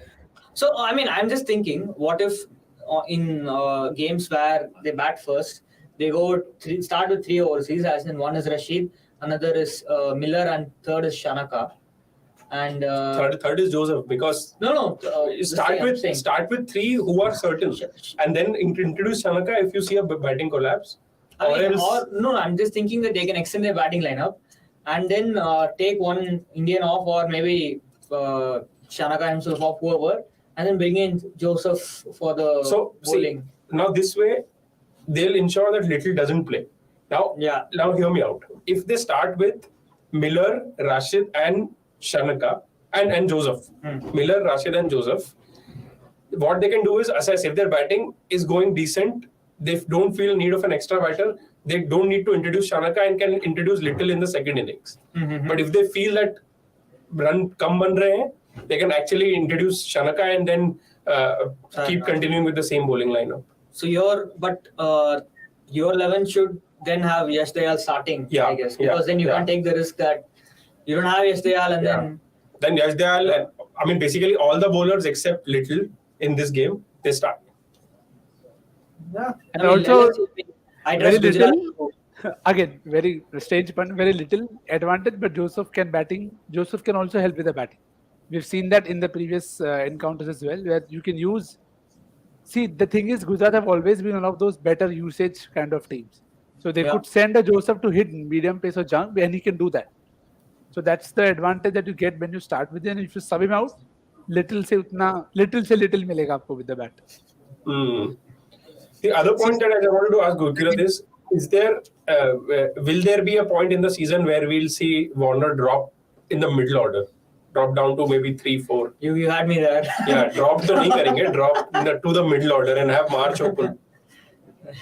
I'm not sure how it's going to help, because if the ball is swinging, then it really doesn't make a difference. But maybe against raw pace it might help. But see, there are not very good pace attacks. I mean, as complete as pace attacks as what Gujarat have today. Maybe there is Hyderabad, but Lucknow, they already faced. I don't think season of facing. Yeah, I don't think Delhi are playing Lucknow again.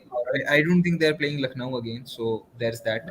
How about Sarfaraz as an opener? I mean, just thinking that he can handle movement all right. I don't think we've not really seen him handle movement at the elite level, but assuming that he has a very good first class record, he could at least handle movement all right. And then clearly power hitting is not his forte, and 26 of 32 balls. He's tried to hit, but it's just not happened for him. So how about Sarfaraz being your anchor up top, and then you can play Warner at 4 or 5 or whatever. Yeah, maybe that's a shot. But then Shaw has to come off, right? You can't have 2 righties opening. That would be difficult. But I think with Shaw, a slow left-armer would be a gamble. I mean, he can actually take a slow left-armer apart. It'll be a leg spinner with a googly option that he might struggle with.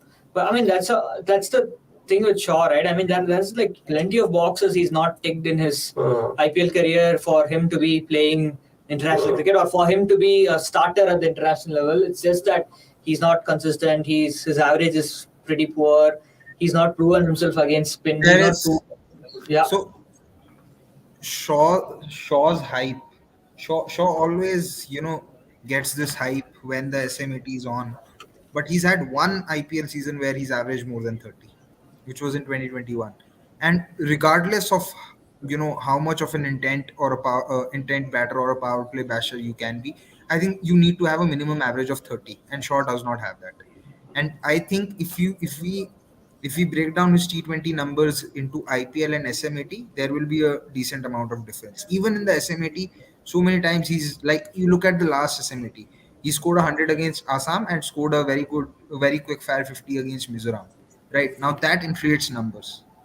Outside of that, he's not had some great performances. He's had some cameos, but that's about it. So sometimes the talk is, oh, why Shaw's not there? Why Shaw's not there? Uh, this is probably one of the reasons. I know selectors get a lot of criticism, and maybe rightly so as well, because a lot of calls really don't make sense. But I remember Somesh and I, when we were discussing this, both of us had said that with Shaw, the average also needs to go up. You just can't be someone who's averaging around 26, 27. Even more so when we know that India rarely play a lineup where there is batting till 8 or 9. You at max will play with 7.5 batters. 9, 10, 11 more often than not for India are not able to bat. So in that scenario, you can't really carry an opener who's not even averaging 30. All right, so we do have a poll running. Who's winning tonight, and GT clearly winning that poll at the moment. 188 people have responded. So if you haven't responded yet, please do, and please do like this video as well while you're answering to the poll. One thing that I was saying that they really Aman is really angry in the comments. These Ricky Pontings, Wanky Messos, make sure that IPL is still an 8-team tournament. Horrible planning. Aman is in the next Aman, you can actually add whoever is calling the shots in Mumbai Indians as well, because this actually looks like a 7-team tournament. Right? First shot of the middle of the match. Finally, that's for us. And it's come against Rashid Khan. Rashid Khan भी आज bore हो गया कि यार मेरे को तब bowling पे बुलाया है जब ऑलरेडी हालत खस्ता थी ऑपोजिशन की. There is no challenge for him today. Yeah, I mean, and I'm just thinking, how will this spicy wicket help the Delhi bowlers? Because I mean, Khalil and Zakaria were more reliant on variations and slower balls. No. Khalil should do well on this pitch. So should Nokia. Oh, I think he's gone. He is gone. Finally, Little takes a catch. And it's the end of a very painful knock from Sarfaraz. 30 of 34 balls. And Mr. Chor saying, saw Paji dance at his brother's wedding? Brother's engagement, was it? It was as good as Sarfaraz playing the IPL. I don't know if that is supposed to be a compliment, but take it. Come on, I mean, yeah. And DC gave Nokia a match kit as a welcome and brought him directly at ground from airport. When did he even arrive? I mean, DJs must be used to it. Him, Miller, and Gidi, I think, arrived next day. Yeah, Gurkha was saying something. Him, Miller, and Ngidi arrived yesterday.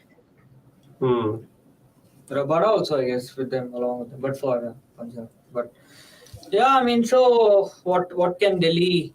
I mean, I'm not sure if Delhi can win this match anymore, but you never know. So, what do you think is a total they possibly could defend? Yeah, I think it's 16 overs are done. It's time for some predictions. 130 for 6, and who's in? Oh, it's the Ponting's favorite lad, Aman Khan. Prediction time, guys. 152. 152. Nikhil? We are watching Jacob. क्या prediction करें इधर? It could look foolish and brave in like 2 balls. So that's the problem. But yeah, let's go with 163. And it's... yeah, I was thinking 161. Let's see. Yeah. Oh, that's... yeah, almost. For DC relegation to make sure Ponting is actually, of course. He said this on air. I mean, now imagine, like Aksar is like... 165. Jai Kishan Sharma was clearly the DC fan. He's saying, we reached 160 and we are winning it. Yeah, 160 should be good. Good. Not winning it, but... Because I'm not sure if they'll be due or not, then again, See, but Gill holds the key. Holds the key. If Delhi get Gill early, there's a chance because their batting lineups isn't... yeah, you can say also holds the... Yeah, so Nokia against Gill would be a contest. Yeah. And poor Aksar, he's stuck batting with the tail in the test side. He's stuck batting with the tail. Even in the IPL for Delhi, I mean, come on. He should be like... He should go on a strike and say that, hey, man, if you don't back me in the top 5, I'm leaving this franchise or something like that. It's just so unfortunate for Aksar, but I mean, I'm not sure what was his entry point in the previous match, but I'm assuming it was pretty low. By the time Aksar I think match was done, it was 7 pretty in much. the last game as well. Yeah, Sanjay, Aksar has been really good against spin since BGT.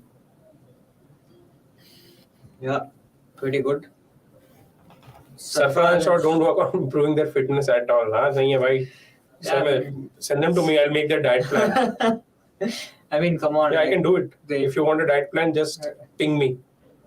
I don't know. Like there is RCB should sign Lavneet Sassoda and Rajat.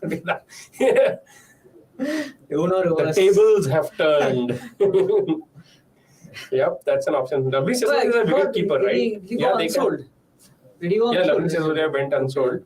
He's a wicket keeper, if I'm not wrong. So I mean, I don't know how he performed in the Maharaja League. If you could pull those numbers, probably. if you're smoking outside to hit 6 and finish game. Is he? I mean, have you seen him smoke outside? Yeah, is that what you're trying to say? Nani, please enlighten us. Should Aksar be preferred over Jadeja and ODIs, considering how much he's improved with the bat? Okay, I'll shut up now and ask maybe Nikhil or Gurkit, whoever wants to take this.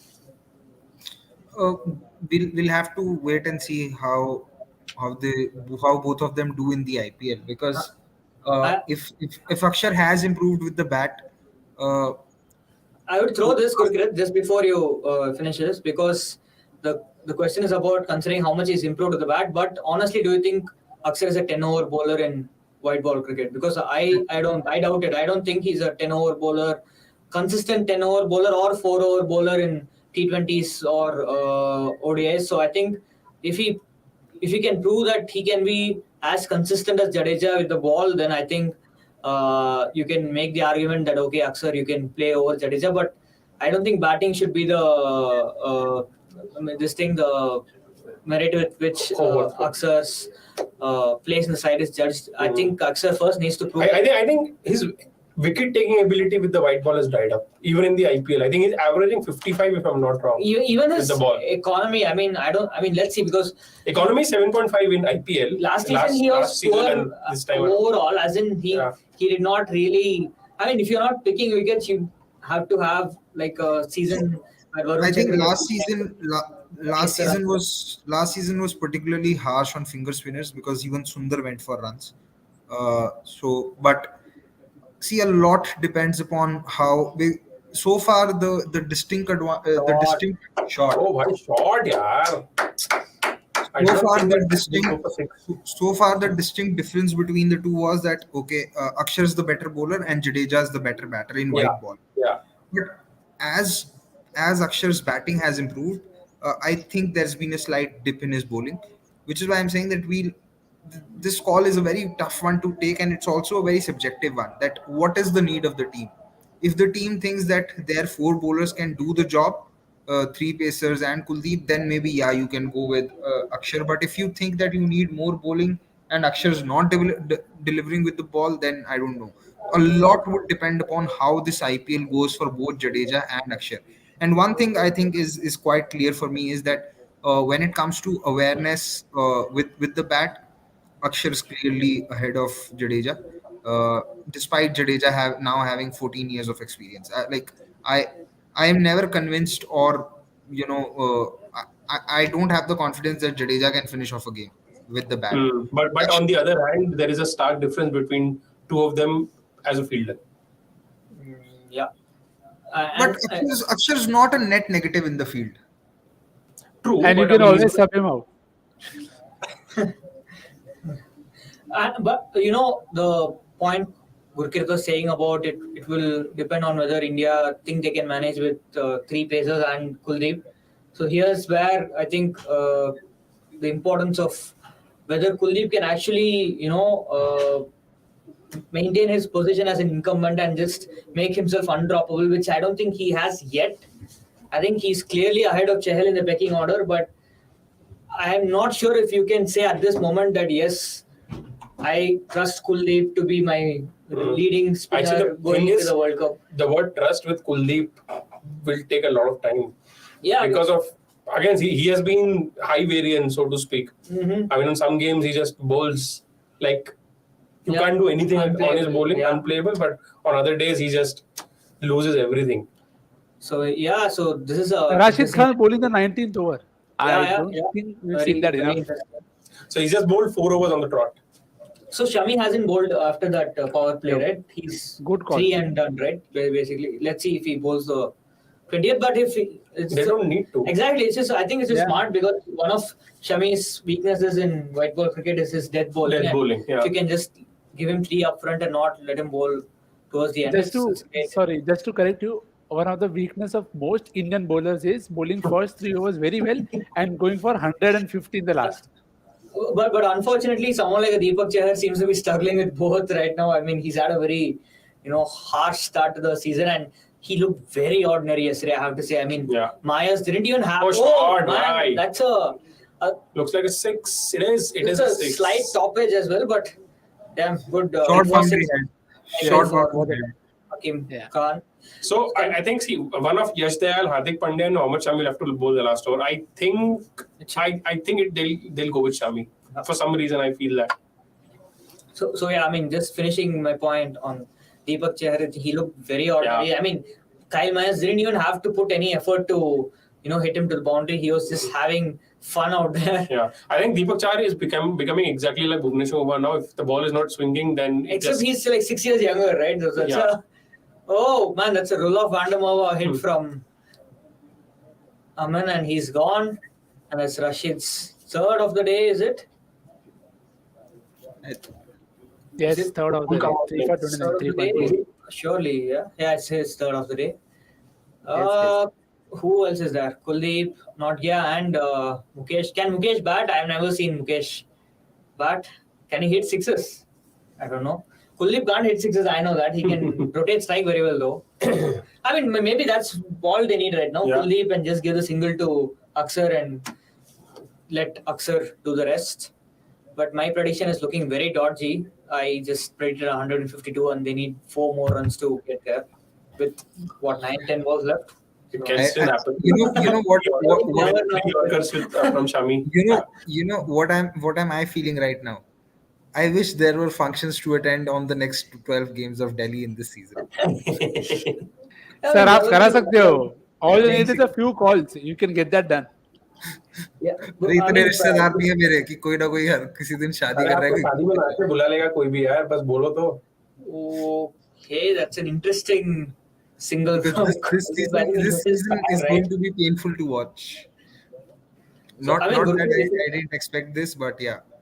Gurkit, if you just tweet that, guys, please invite me to every wedding possible. I think people will happily send you invites and then you can go, on wedding hopping during Delhi matches.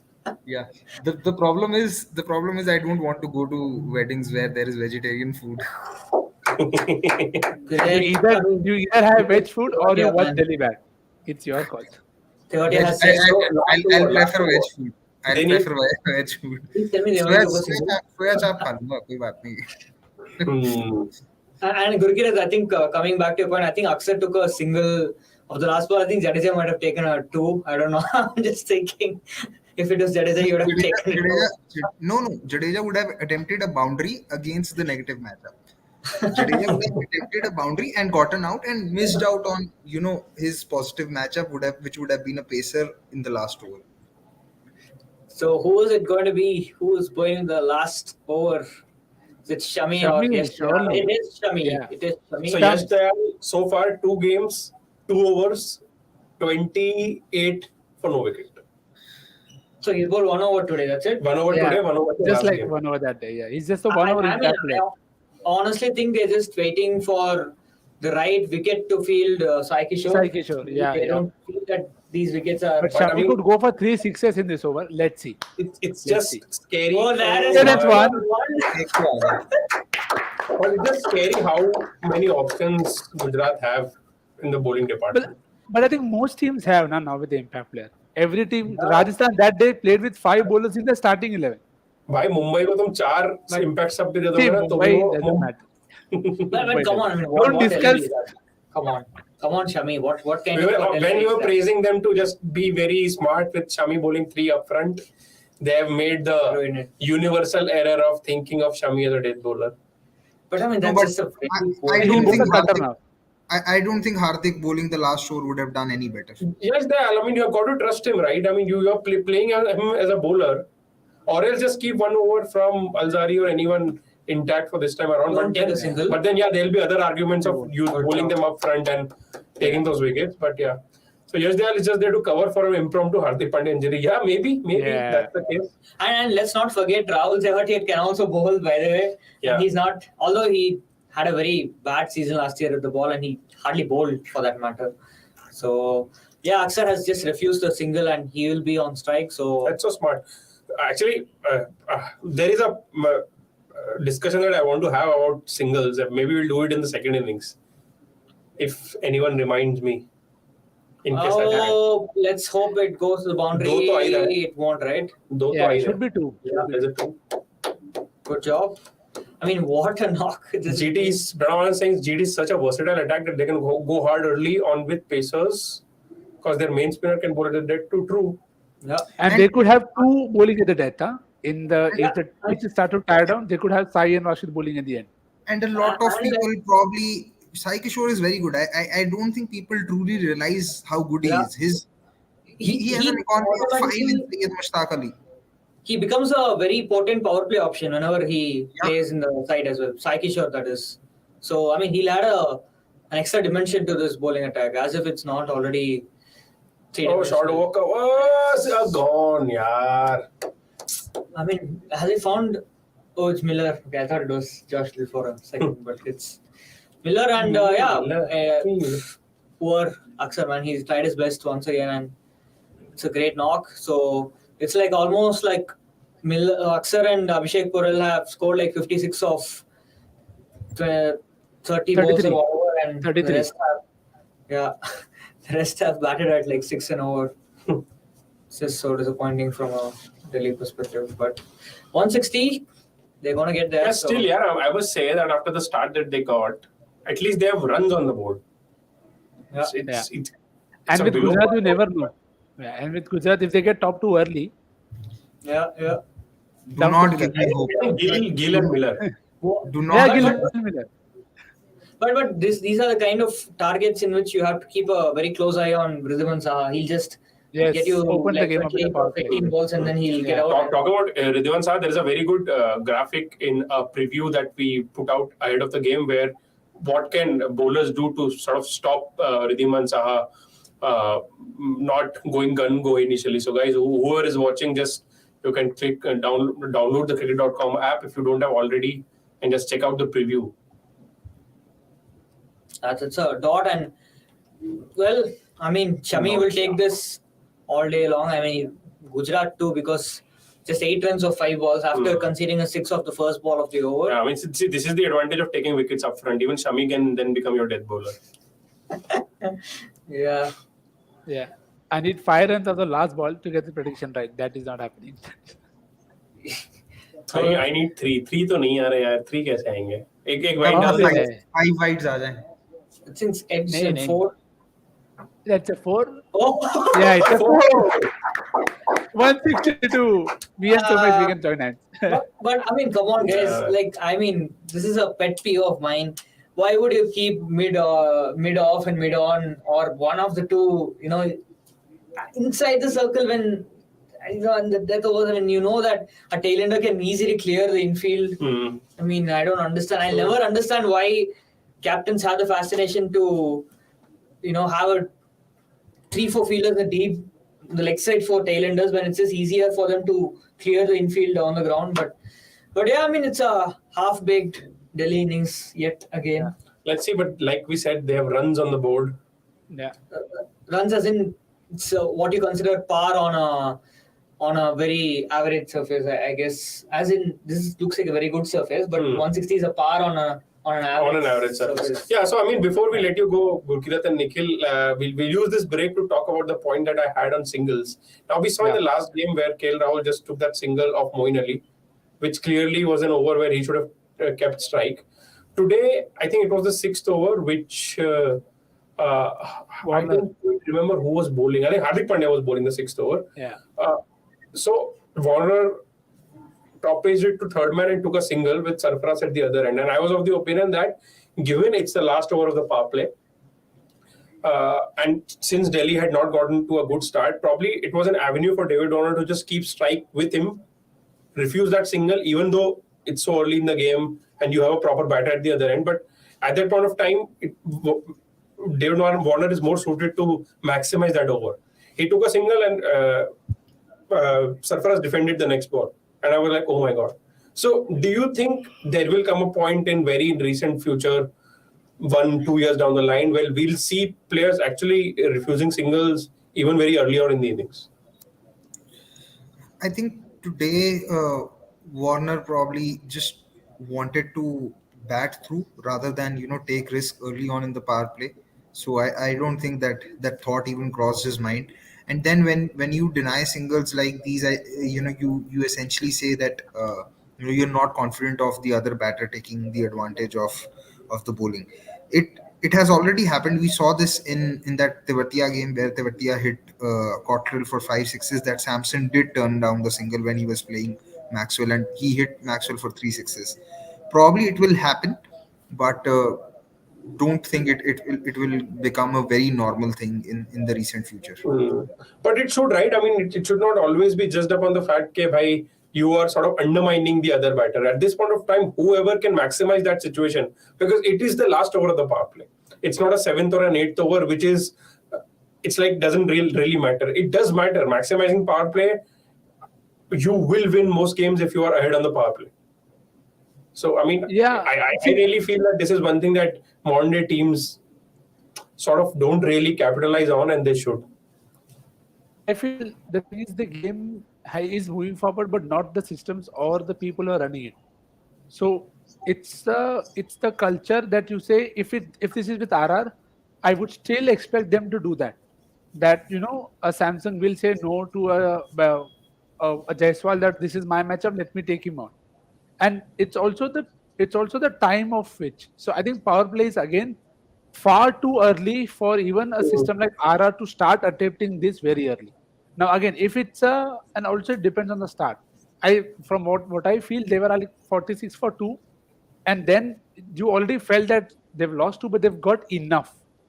Maybe that is why he did not want to take that extra risk. But if it is say like what Ruturaj did, so Ruturaj kept going after K. Gautam. So and in that case, I don't think he would have given the strike to Conway. But again, would he have refused a single? I don't know. We don't know it yet. I think it is more likely to happen in the later half of the innings, where it's a very clear demarcation that it's easier to do and explain also, because see, most of the commentary and analysis is also very hindsight. So they'll always say after 2 balls, "Ke dekho, ye nahi karna chahiye tha, ye kiya." So I think with time we will get there, but I don't think it'll happen too early. You'll need a few teams to do it very often, because let's take an example of Shivam Dube only. We were all like worried कि भाई इसको क्यों भेजा, but then that's what it is. It works out, it looks different. It doesn't work out, it looks very, very different. So again, it's all perspective and how systems want to use their players better. Yeah, true.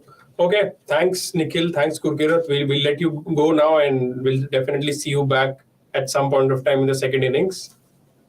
Yeah, I think Gurkirat wants to say something, and he's on mute. I'm saying I can stay on Abhi for a little while. Okay, so maybe we'll just give Nikhil a breather. We also have that graphic ready for Ridhiman Saha. Yeah, so here it is. So, I mean, this is Ridhiman Saha against Pacers in power play since IPL 2022.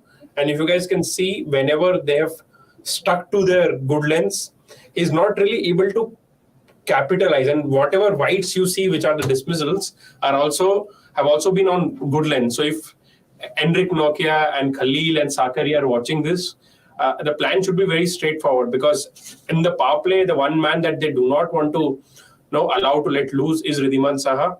So if they can just stick to their good test match lengths, this is where they can trouble Ridhiman Saha. Yep. I think we've reached the usage of that graphic. Yeah, that's off. Srujan Reddy says decent score. Vikramaditya Agarwal saying Nokia versus Gill for the game to an extent, but I think Look, they need to dismiss Miller too. I'll take this because I think Gujarat are the kind of team, even if they're 20 for 4 in 5 overs, you can't write them off. And I think one of the biggest advantages as they have over many other teams is that they don't depend on one individual. And though Gill is a very integral part of their batting lineup, I don't think losing him early will hurt them a lot. I mean, it will obviously be a blow, but I don't think it's as big a blow as, say, Delhi losing Warner for a Golden Duck, or maybe KKR losing. Who do they have? They don't have any batter, so yeah. Yeah, maybe a good time for our boy Avnish to drop by. I will take a. I think and it'll be. I think more than Nokia versus Gill, I see that someone like a Khalil or a Sakaria with the ball with that angle and moving the ball away have a better chance, because if Nokia is not going to swing the ball, pace is not something that troubles Shubman. So if one of the other two pacers can get Gill out, then it allows for someone like Nokia to come in and bully the other batters with pace, including someone like Hardik. So how the two bowlers bowl, the other two pacers bowl will make a lot of difference. So I mean, so just to be clear, Sakaria has not yet. And by the way, just one thing. I think Khalil would be named as the impact player substitute, and there's Mukesh. So we don't have two left arm pacers. Is there? Oh, okay. Yeah. Is there who's playing though? I mean, is Khalil playing or is Sakaria? So they had Aman replacing whom in the last game? They replaced Khalil with Aman, right? No, so they had Abhishek. Powell went out and actually played an extra batter today. Yeah, Abhishek Pural is he replaced Sakaria, if I'm not wrong, in the 11. I think he's replaced Sakaria, if I'm not wrong. But yeah, I mean, did they have Nagarkoti as well in the subs, right? I mean, they sub him on instead of Sakaria, because Sakaria, as we all know, again, is not too dissimilar to he's like Khalil, but I think Khalil will come in. So Khalil and Mukesh Kumar. Khalil, Mukesh, and Nokia are the three pacers. I think Sarfaraz will go out, and then you'll have Akshar and Kuldeep as the spinners. Probably Miller. Kuldeep can take out Miller, because on this ground, I don't see Miller getting out to pace. Boundaries are too short. He doesn't even need to swing. He can just time it, and the extension of the arms should be enough. Yep. Let's see how it all pans out. And we have ज़्यादा आवाज बची नहीं है मेरी, तो अवनीश भाई, we're missing your energy, boy. We're missing your energy.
Yeah. Welcome back, ladies and gentlemen. We're slightly darker in terms of aesthetics here, but we're trying to get the best possible way to figure out scores in the Watchalong, because as much as we'd like to manually do it at the back end, like I was doing in the last 5-10 overs, if you guys didn't realize, it is a challenge. So we'll try to figure that out. We'll also try to get Gurkirat's thoughts right now and tell us, Gurkirat, about how Delhi can perhaps defend this 162, and then me and Som will just come back with more in 2 minutes' time. Gurkirat, take it away. Yeah, I think they need to get Gill early, and once they get Gill early, it opens up the floodgates for someone like Nokia to then bully everyone else with pace. Getting Gujarat 2 down, if not 3 down, is the key in the power play, because they really don't have a lot of batting depth. They might bring in Vijay Shankar, I suppose, or because Vijay Shankar was there, I don't see them bringing in Abhinav Manohar. So if Vijay Shankar comes in, then yes, there is one batter who can play pace better. I don't think Abhinav Manohar is that good against pace. He's better when it comes to playing spin bowling. So there's that. But yeah, a lot would depend upon how the power play goes. If Gujarat are 50 for 1 at the end of the power play, you'd have to say that Gujarat are in the driving seat and should be, winning the game comfortably, because I'm not so sure that there is going to be a lot of movement on offer now. But if there is any movement, the key is to then get Gill early and then attack with Nokia. Hopefully, once that is done, then you can probably bowl at someone like bowl Kuldeep at someone like a Miller, and then try and get him out. But yeah, one thing it looks pretty certain, that is that if Gujarat bats 20 overs, it's difficult to see them not chase them, so not chase the target. So probably the best thing for Delhi would be to bundle out Gujarat and probably try and get their first win. I'm not too hopeful yet, uh, but yeah. Okay, Gurkirat, how does it look in terms of aesthetics right now? We've got the cool, fancy scorecard behind us. I hope that is visible to all you the, guys. the lights a little too low. Like it looks like dark, like Delhi's chances in this year's tournament. It looks gloomy like We had- Bangalore's clouds. We had Yeah. to choose either or, and we thought that the viewers might be more interested in the score than our faces, so Yeah. So we had to compromise. as long But as as long as you can hear us properly, because that is more important. that is more important, and we'll get the aesthetics sorted. I think the lightman's got to probably take a little dinner break once he's back. I think there'll be more light on our beautiful faces. Just looking at that scorecard, guys, and I was away for 10 overs, so I missed you guys.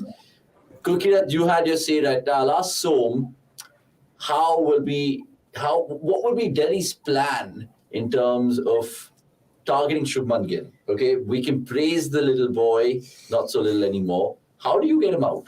How do you contain him? Wish that Enric Nokia has a very sharp incoming delivery up his sleeve, at least an overfilled of sharp incoming deliveries at high pace, because that is one way of getting Shubman Gill out. Okay. So is it Nokia and Mukesh Kumar for you with a new ball? Yeah, probably. They have to get Saha out early, because he can just kill this chase. Oh, impact player time. Hold on, Som. Hold on, because Khalil Ahmed is Delhi's impact player. Gurkirat, how does that sit? Sorry, Som. Yeah, I mean, just a couple of facts about Khalil as he walks in. He is the fastest to 50 wickets in IPL, and he is, I think he's fastest to also pick 10 wickets across all three phases. All three. Something like that. I mean, our stats guy can correct me if I'm wrong, but there is some good nugget about him being quickest to just take 10 plus wickets across each phase. Yeah, I think that'll be something to watch out from Khalil Ahmed. Remember, he's been with this Delhi side for a while, so I know you guys might be just coming back with your dinners and your drinks to watch this watch along. It's going to be a fun chase, this, because look, Gujarat are always going to be giving us something to cheer about. They have Rashid, they have Tewatia, they have Gill, they have Saha, who's a power play merchant. So it'll all be going off in the next hour and a half here. So join us on the CDC watch along. Saha to take guard, of course. I really want Delhi to win. So Gurkirat, I'm with you tonight, my friend. And if Delhi win, I'll tell you what, the next time I see you, seek kebabs on me. First ball, it is the impact sub, Khalil Ahmed. to Ridhiman Sahar, and there's a wide waff outside off stump. And luckily, there's nothing to do that. Right? I just want to see how Warner also captains Delhi, because, of course, he's had the experience of leading an IPL side before to a title, namely SRH in 2016. Ponting's there always in his ear. So the impact sub is, of course, Khalil Ahmed for Sarfraz Khan. Given the fact that Sarfraz is probably a liability in the field as well. Mm-hmm. So I love the fact the new scorecard at least is updated. Remove the last sticker. We don't need it anymore.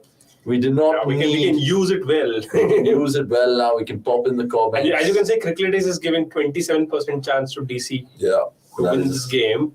That is true as well. So, yeah, it's a little innovation that we've just figured out. Dot ball, it has risen by 1%. Speaking of our stats man, we want to really get a few things out. I asked him at the break zone, because this is Gujarat and their 19th game in the IPL history. They played 16 plus the final last year plus 2. So 19. Hardik Pandya won the toss in the first game and this game. How many times do you think he's won the toss? More importantly, how many times do you think Gujarat have won the game after winning the toss? Just to say that Saha has got off to a great start. Khalil is one among the 6 players to have taken 10 more wickets in all phases since IPL 2019. So that means he's an all-phase bowler. At least he's an all-phase wicket taker. Yeah.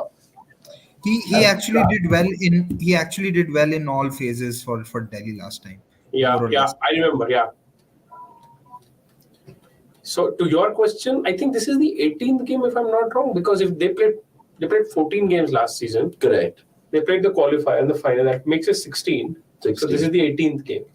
Oh, sorry, 18th game then. Yeah. So out of 18 games, how many tosses have they won? Anirudh, let us know. Also, let me know about Shubman Gill, because he's embarking upon a milestone in the IPL. He needs another 37 tonight to get to 2,000 IPL runs. You can't bowl full. You cannot bowl full. In fact, Vikas, I will request you to just play that graphic out for 5 seconds again, or maybe 10 seconds. You can actually put it out for 5 seconds or 10, more than that. More than that, because Saha's at the crease right now. Watch this. Bowl lend to him in power play. Yeah. Get him out. You cannot bowl. He can kill this game. It's ridiculous. I mean, look at some of the balls that he's hit for 6 as well, the ones with red. I think if it's in the arc, it's out of the park, so to speak.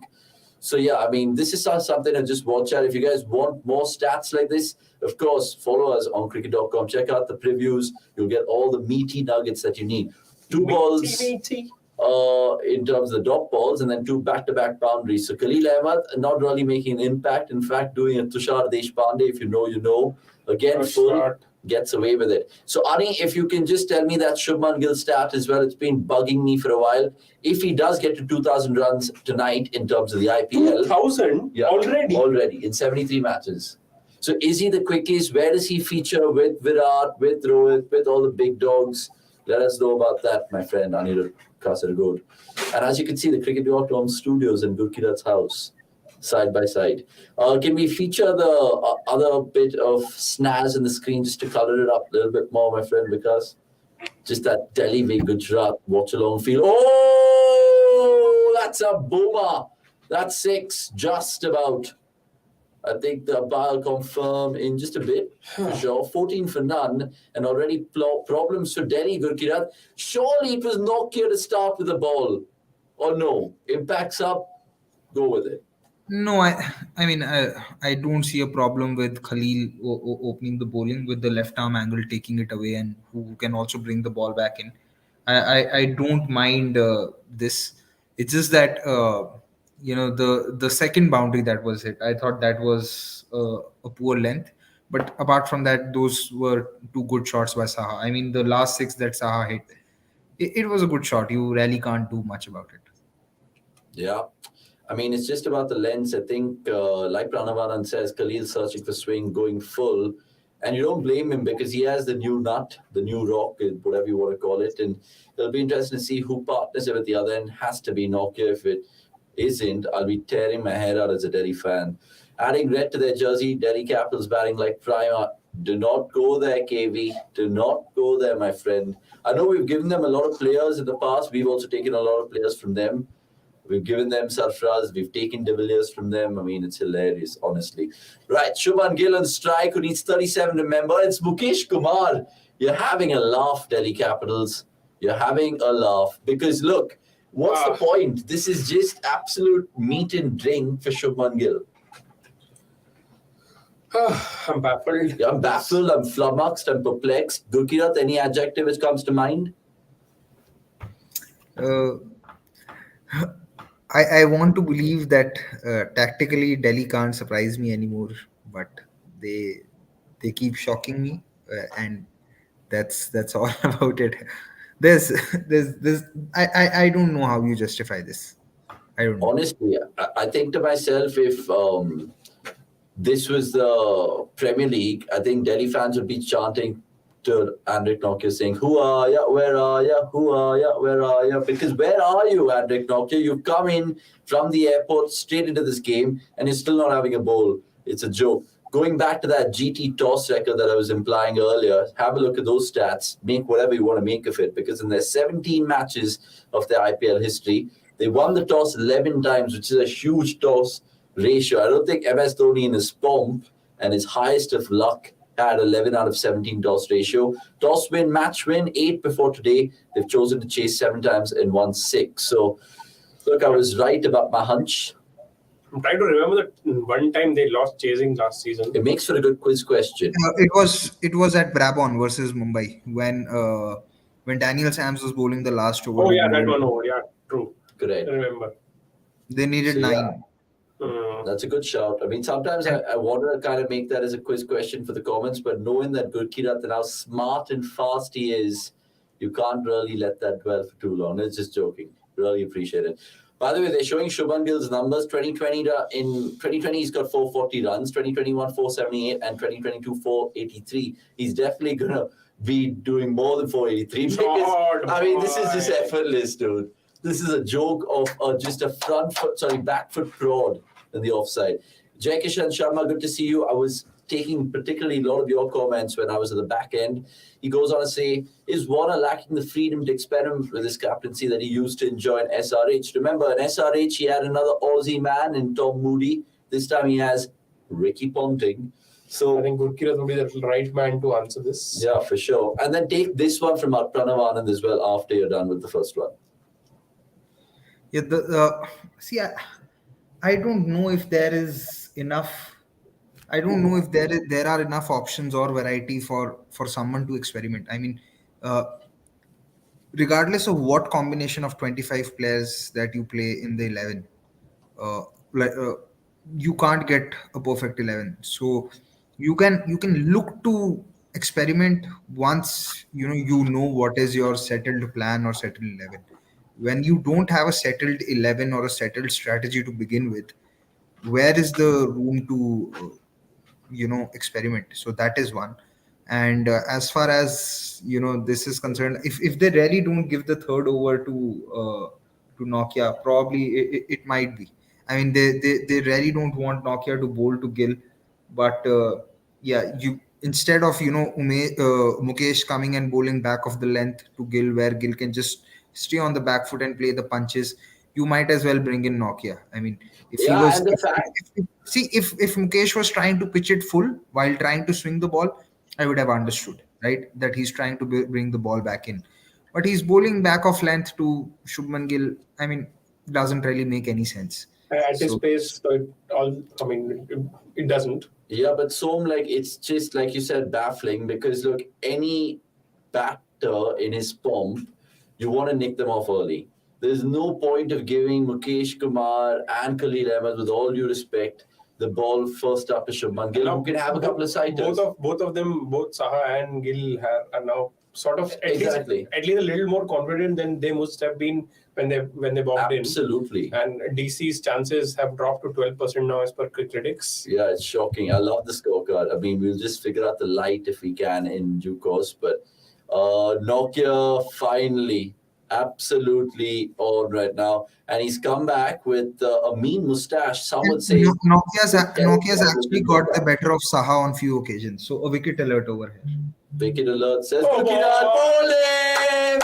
Gurkirat, well done, my friend. Where were you, Andrik Nokia? They missed you. And Ricky Ponting chooses gun saying, mate, we should have done that 2 overs ago, you reckon? Yes, you should have, Ricky. Yes, you should. This should go out on Twitter. This should go out on Wicket Twitter. alert. Wicket alert and Gurkirat Paji striking. And the ponting commentary and the mimicry. By a long distance, he wouldn't be the fastest. Overall, that is among Indians. Yes. Overall fastest, Chris Gale, 48 innings. Fastest Indian, KL Rahul, 60 innings. Of course. I can imagine the glee on Anirudh Kasargode's face while he must be typing that KL Rahul is the fastest Indian to... And now he must be shaking his head saying, Kya, bhai, I can't believe you're tagging me as a KL Rahul fan. Look, good stats there. Yet again, you can check out the cricket.com live blog and analysis of this particular and game. our Twitter page and our watchalong. I mean, bolo, bhai, platform and bolo. Instagram, because Instagram also we've got really crafty with fellow content creators in terms of different sort of stuff that you'd like to see as a cricket fan. There's Rohit Sharma and Gautam Gambhir. I'll give you a clue if you guys want to know more. Check it out and tell me what I'm implying to. Insta Reels, YouTube Shorts, we're everywhere. Yeah. All you 25 people subscribe as well, please. We have somehow managed to get honest opinions from all the experts. Yes. And the captains. Which is vital. We've introduced the scorecard, which you guys can see behind us. I know that makes a slightly dull-looking front on, but don't worry. Like we said, the aesthetic. So that Saha wicket has ensured that the win percentage is bumped by 8%. 8%. I mean, that's quite ridiculous. So 22 Okay, for 1. now this over. The man who was the first ever back sub. Should be round the wicket. These next 5 balls will be very important in terms of what are the lengths. I mean, I suspect. Yeah, I really didn't want him. I mean, why would you have 3 slips in place if you're going to come around the wicket? You are better off then bowling, over the wicket. Yeah, or else then just have a short mid wicket or something like that for a chip. But I think I as a Delhi supporter in this game, I would want Nokia to bowl to Gill right now, because if you can take him out in the same over, nothing like that. I agree with those thoughts. I mean, I agree to that, but what Gujarat with Shami, do that with Nokia, just bowl 3 up front straight. You need wickets. Wickets are the key.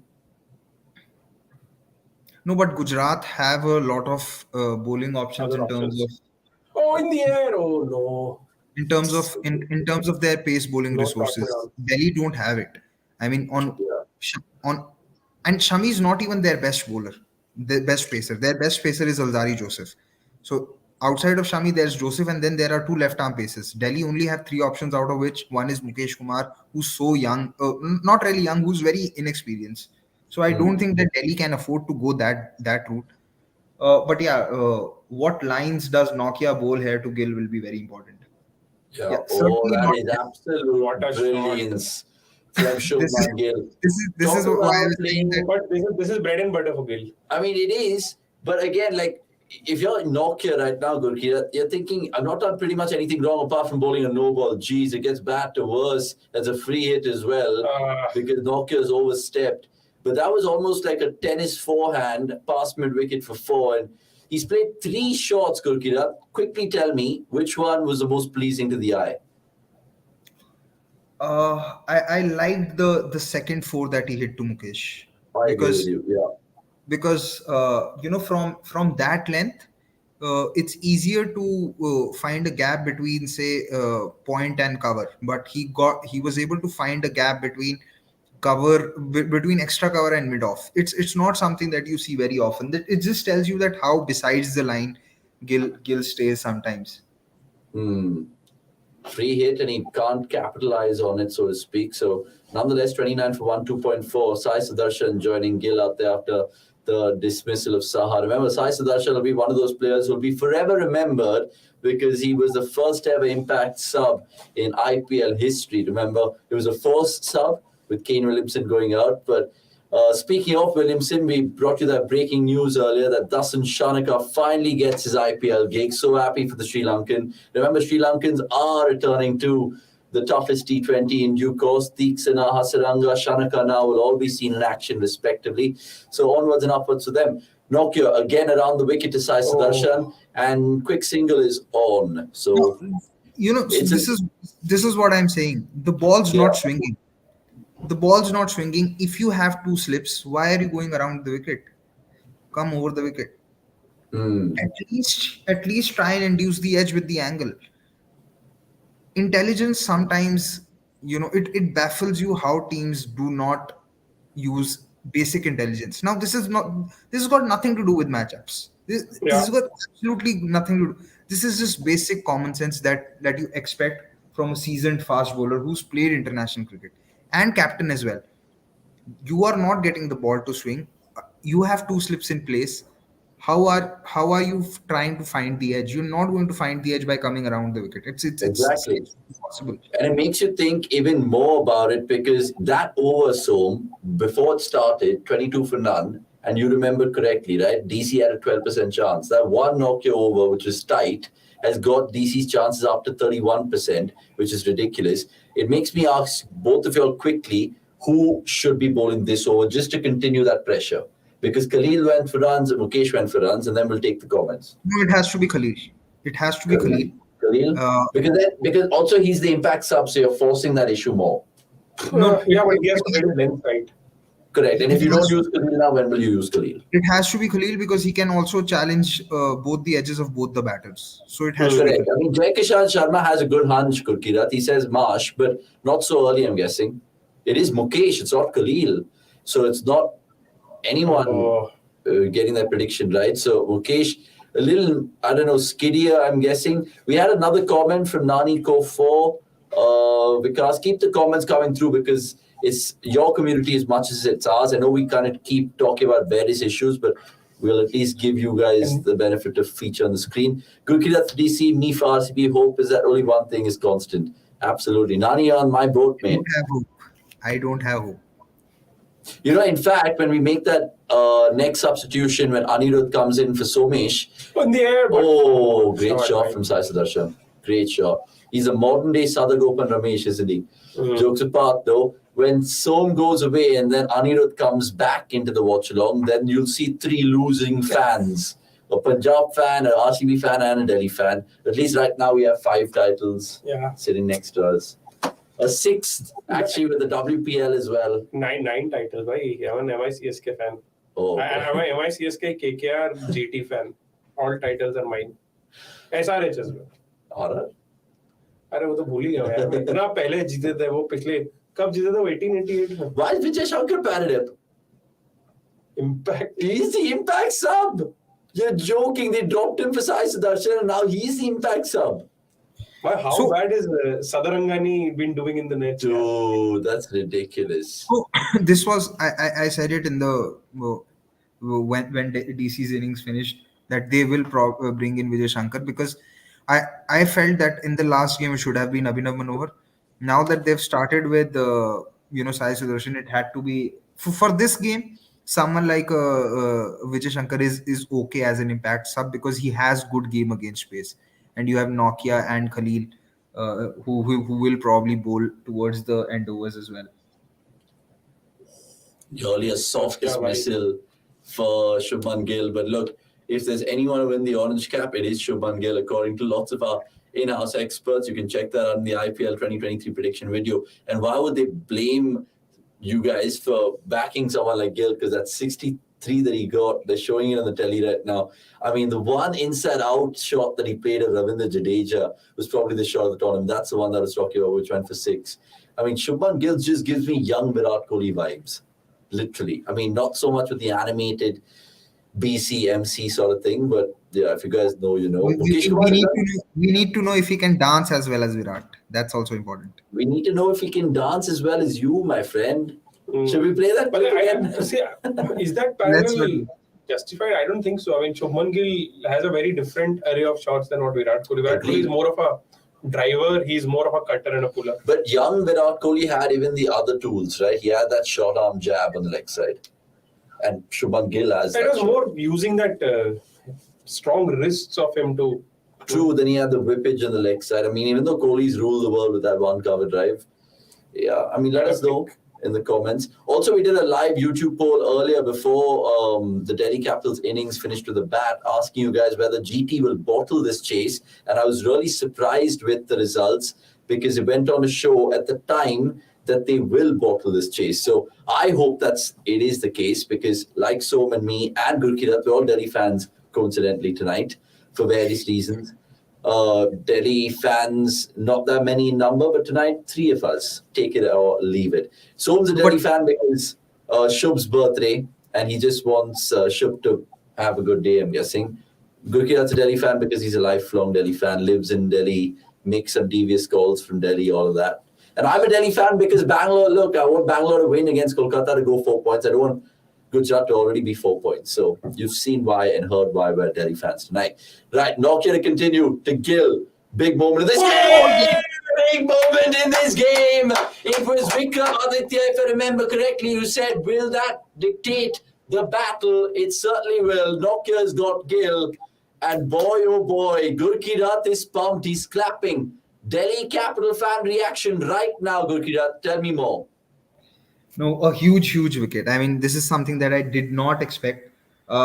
Maybe the ball kept low a little bit. Probably it skidded on, but whatever it is at this point of time, as a Delhi fan, you have to take it because now this opens up the floodgates. Because even Hardik's not good against pace. I'm not sure if now Hardik will come out to bat or if it would be Miller or Vijay Shankar. Could even be Vijay Shankar, but it is a huge wicket because he's someone who also would play Akshar Patel well. And Hardik, Vijay Shankar are also right-handers. So it now eases the route for someone like an Akshar Patel to now at least bowl from one end. If they get Sai Sudarshan next, then it could really open up a lot of things for them. So a huge wicket. Just hope now that they can build on it and keep Gujarat below 50 by the end of the power play. Okay, now it's that question I asked you guys earlier. Now answer the question. Will you give Nokia another over, guys? Come on, the match is here for the taking. You have the opposition's throat and your foot over there, right there. It depends who comes out to bat. If Vijay Shankar does, then don't. I would rather hold him back for Miller and then get carried in for the last over of the power play. I mean, exciting stuff. 36 for 2, 4.1. I really want Delhi to be smart. I really want Delhi to be smart and hold off Kuldeep Yadav for Tewatia and Rashid. That's a good shout. If the game goes deep, it will go deep because 163 is in GT's alley, so to speak. But Shubman Gill's back in the hut. And Vikram Aditya, like I said, I'm shouting your name out. I hope you're watching this telecast. You called it right, my Delhi's chances have bumped to 45%. Dude, it's insane. Nokia's 8 balls in the tournament, and he's bumped the Cricket's chance of 33% more than the 12%. And the Gujarat Titaniums, Ahmedabad Rockets are certainly... Okay, I'm going to be I'm going to take a little risk here and say that another wicket is coming in this over. Okay, love it, boy, love it. We should get some sounds next time. We'll get a buzzer next time, and we can probably give that to Gurkirat as well. Nokia to Pandya. Oh, you have to negate that. Again, back of the length. You know what? I'm interested to see that pitch map, and maybe the ball trajectory. We don't have access to those stats, but just think about it, guys. Saha, the way he got bowled, front pad out. Gill against front pad out, crashing into stumps. So maybe it's all good length balls. All good length balls. Both those balls. Oh over. My God! Thank God that didn't happen in the last one. He's overset twice. Slightly, मतलब वो good length और back of length का जो line जहाँ बनता है, मैं बस वहाँ नहीं गिरा है. For sure. Tanmay Agarwal, good to see you in the comments this evening. You seem like a KKR fan. For sure. Suggested replacement for Shreyas and Saqib. I don't understand why KKR didn't get to Shanaka first. They knew Shreyas was doubtful and Saqib also pulled out. I'm sure they had the prior info. I mean, absolutely with you, Tanmay.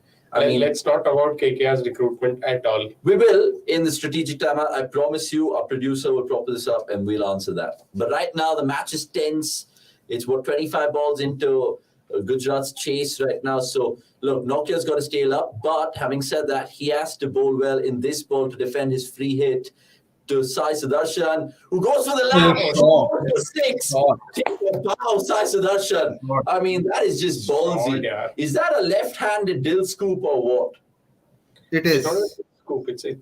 Is it a proper scoop? Size scoop. Size scoop. Size scoop. I mean, Nokia can't believe it. You know, this is the beauty of the IPL, right? Nokia has just had Shubman Gill, India's best batter right now. And here's a little timid Tamilian coming out to bat and just nonchalantly flicks him over his head for 6. Quite ridiculous. 69 meters too. So Hardik Pandya appreciated that. And with that 6, his Delhi's chance has gone back to where it was. No, not really. I mean, the Cricket's percentage... A lot of 44s there. Lots of 44s. 44 for 2 and even Delhi have 44% chance to win this game. Even though Nokia South African, he gives a lot of Australian vibes. With that David Boone moustache. And not David Boone, David Boone, but Merviews as well. Merviews as well. and with the whole Aussie vibes going on in the Delhi camp right now. Yes, this is the man that I was talking about. Now Kuldeep versus Miller and Hardik to decide the game. By the way, Vikramaditya Agarwala, if you're new, please subscribe and like this channel. And please invite your friends to watch as well. 44 for 2, 4.2. What's the power play prediction here? And guys, if you're listening to us in a group, please all of you just log on to your separate YouTubes. Don't listen to us in a... Yeah. It has You can mute us on the other systems. But from different systems. I can't believe Pranam Anand said that. I can't believe Akash Chopra said that if he did. Because that is quite a bit of Hindi commentary. It really is. I mean, Sudarshan ne dikhaya Doordarshan. Sudarshan ne karaya Doordarshan. Wow. And love the conversation here. I mean, it's fascinating. I know at times it gets dull, but I'll bring the energy always as much as possible. Not Oh, short ball. Yes. Put Is that down. put down by the young Porel? Surely they'll have a little bit of an ultra edge Let's on see what that. the umpire says. So it's given a bye. So By the way, Andrik Nokia already into his... it's a no ball. No, sorry. No, it isn't. No. No, it isn't. False alarm. Hardik will show his captain. Oh, Ben quality Brown right. is back after ages. No, he was there yesterday. Good to see Ben from Canada. I don't know what time is it, Ben, in Ontario, in Toronto, wherever you are in Canada. Wasn't Ben Brown in Germany? No, that was another one. I remember Ben Brown used to join us during Asia Cups. Yeah. So no inside edge or Nick on that, but it was a tough take for Abhishek Porel. His relative is Ishan Porel, of course. But yeah, Nokia, can he get another wicket here? He loves Hardik. He would absolutely love Hardik.